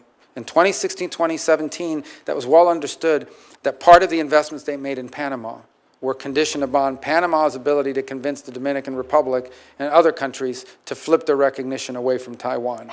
That happened. So that's number one. The second element of their involvement is they go into a country and a Chinese company will buy up the lithium mines or access to the rare earth minerals in these long-term contracts. And that exists in allied countries. The Argentines will tell you there are a number of business deals that the Chinese and Chinese companies have gotten a hold of in Argentina that even if they wanted to back away, they can't get out of the deals because of the way they were structured. So that's number two. And then number three is their presence. The Chinese are actively involved in military installations in the Western Hemisphere on the island of Cuba, 90 miles from our shores. Only a few hundred miles from where Space Force operates and NASA and Cape Canaveral. Only a few miles from MacDill, where we have Central Command and Special Operations Command. Only a few miles from Southern Command. Only a few miles from Eglin Air Force Base and the test range we have out in the Gulf of Mexico. All of these things, this is real, and it's operating right off the coast of the United States. They have a presence in our region. So we have to acknowledge that this is happening, and then we have to be present and have counters to each of these, and/or there has to be consequences for each of these. Fortunately, the United States has strong relationships in multiple key countries in the region, and I think we have the opportunity to build upon that and won't, and in ways that can attract the sort of investment that they would rather have than the Chinese investment. But right now it's not available. It's not happening. There is no American alternative to what the Chinese are offering. So hopefully we can provide the openings for that. Indeed, and I appreciate your enthusiasm and thoughtfulness in providing that answer. Now, you touch on another issue when you reference the significance of agreements made by prior administrations. Obviously, the Javier Milei administration in Argentina wouldn't have been as likely to enter into those arrangements as his predecessor was. In the United States, we have to keep this in mind. The Constitution, of course, allocates the treaty-making and binding power. It spreads it out between two branches. The president can enter into a treaty, can sign a treaty, but that treaty isn't ratified unless 2/3 of the Senate does it. So it flips the usual legislative process because it's a different type of legislation. Would you agree with me that that type of arrangement, which is submission of a treaty after the president has entered into it, after the president has signed it, the submission of that treaty to the Senate for ratification and the ultimate ratification by the Senate is a necessary precondition for an international agreement to be binding on the United States of America? To be binding beyond the administration that entered into it. This was the case of the JCPOA, which was being sold to people as a treaty, but it wasn't. And the reason why it was a political agreement. It's basically a political arrangement between the current administration and the regime in Iran, and that's why President Trump had the authority to pull us out of it when he did. I think what's important to understand about treaties in general, and we talked about treaties here today with Mexico. There are a number of other treaties that people may not be aware of. Every treaty, by definition, okay, is a surrender of sovereignty at some level as a nation. But you do it and you enter into it. Why? Why do you enter into a treaty even though you're surrendering some sovereignty? Because you've concluded that that surrender and the benefit of it to the national interest or the national security far outweighs the surrender of sovereignty and the consequences of it. And that is why it's so critical that the Senate be involved in that deliberation, because an individual administration may get that calculus wrong. But when you have this overwhelming majority that concludes that it too agrees that that surrender of sovereignty is exceeded by the benefit of the treaty, now you know you've increased your chances of having something that's good and makes sense. And so I agree with your view of it. And I think that's the way I would hope we would pursue arrangements in the future if we enter into any. That's why it takes 2/3. Thank you so much, Senator Rubio. Thank you, Mr. Chairman. Senator Rubio, we know you have an appointment at the White House at 3 o'clock. Senator Shaheen has one brief question for you. I have a couple of brief remarks, and then we'll get you on your way. Yeah. Thank you, Senator Rubio. I think that was a very impressive display of your knowledge of the global situation. But the one area that you mentioned, but we haven't really talked about, is the Arctic. And given what's happening in the Arctic and China's designs on the Arctic, can you just speak to what you think our posture ought to be with respect to the Arctic? Well, we're an Arctic power. The Russians are legitimate Arctic power. The Chinese are not. Whether they're near Arctic power or I don't know what the term they came up with to give an excuse for them to be up there. Crazy. I think, frankly, I know you didn't ask me this question, but it's one I welcome the ability to talk about in some of this discussion with Greenland, putting aside all the things that are going on in the media. I think we need to understand that Greenland has been strategically important to the United States and to the West for a very long time. In fact, in 1941, at the outbreak of World War II, the United States was signed up as a protectorate, even though Denmark had been occupied. You think back into I think Harry Truman tried to buy Denmark. Harry Truman had made an effort to try to buy it for like $100 million. He was rebuffed. And then the U.S. has maintained through a mutual defense agreement there the opportunity to to have military bases, and it had them for a while. Why? The reason why is because of where it's located geographically. Yes, the access to the minerals on Greenland are critically important. But as more navigable space is opening up in the Arctic, particularly this northern passage that goes from Russia to China, Russia to Asia, and could cut transit times by as much as 40%, the Arctic is going to become incredibly critical. And so we have to have a presence there. We have to have a presence there, not just saying, okay, we have a base, we have 200 people, or we have a flag flying. We have to have the ability, for example, to have the ships that can navigate on the naval level and keep those shipping lanes open if, in fact, they're being threatened. We have to have partners along the Arctic region that will join us in ensuring that the Arctic region is open for free and flow of navigation as these as these passages open up, because global trade is in many ways going to be infused by it. We have positions within the State Department that I think in the past have been diminished or people just haven't paid a lot of attention to. And I just had this conversation the other day with Senator Murkowski that all of a sudden I think people are interested in serving in Arctic affairs and in Arctic posts, because this issue of Greenland has opened our eyes to the broader geographic importance of the Arctic region, which long has been a curiosity or something people have not talked about. But I think now we have the opportunity to see it for what it is. And that is, one, if not the most important, one of the most critical parts of the world over the next 50 to 100 years will be whether there's going to be freedom of navigation in the Arctic and what that will mean for global trade and commerce. Thank you. I'm going to order that Senator Rubio's responses, written responses to the questions regarding his relationship with this committee be filed for the record. I'm also going to order that the letters in support of Senator Rubio's confirmation be entered in the record. And finally, I want to say thank you, Senator Rubio, for providing us with the benefit of your testimony, your responses, and your knowledge. It was outstanding. This committee takes oversight of U.S. foreign assistance extremely seriously. You know well that transparency and accountability are paramount. To that end, I want to flag for you my work with the Office of the Inspector General on the State Department's Bureau for Global Health, Security, and Diplomacy, PEPFAR, and the Biden administration's failure to uphold long-standing United States laws protecting life in global health assistance. In addition to my request for an investigation, I've been holding over $1 billion in U.S. foreign assistance since September of last year, and will continue to do so until I can be sure that not one single American tax dollar will be used to perform or promote abortions overseas, as that is required by U.S. law. I look forward to working with you on this, in addition to the many issues that we discussed here today. Finally, I will note for the information of members of the committee that the record will remain open until tomorrow, Thursday, January 16th at 1 p.m. For members to submit questions for the record. Thank you. God bless you. We wish you well. Committee is adjourned.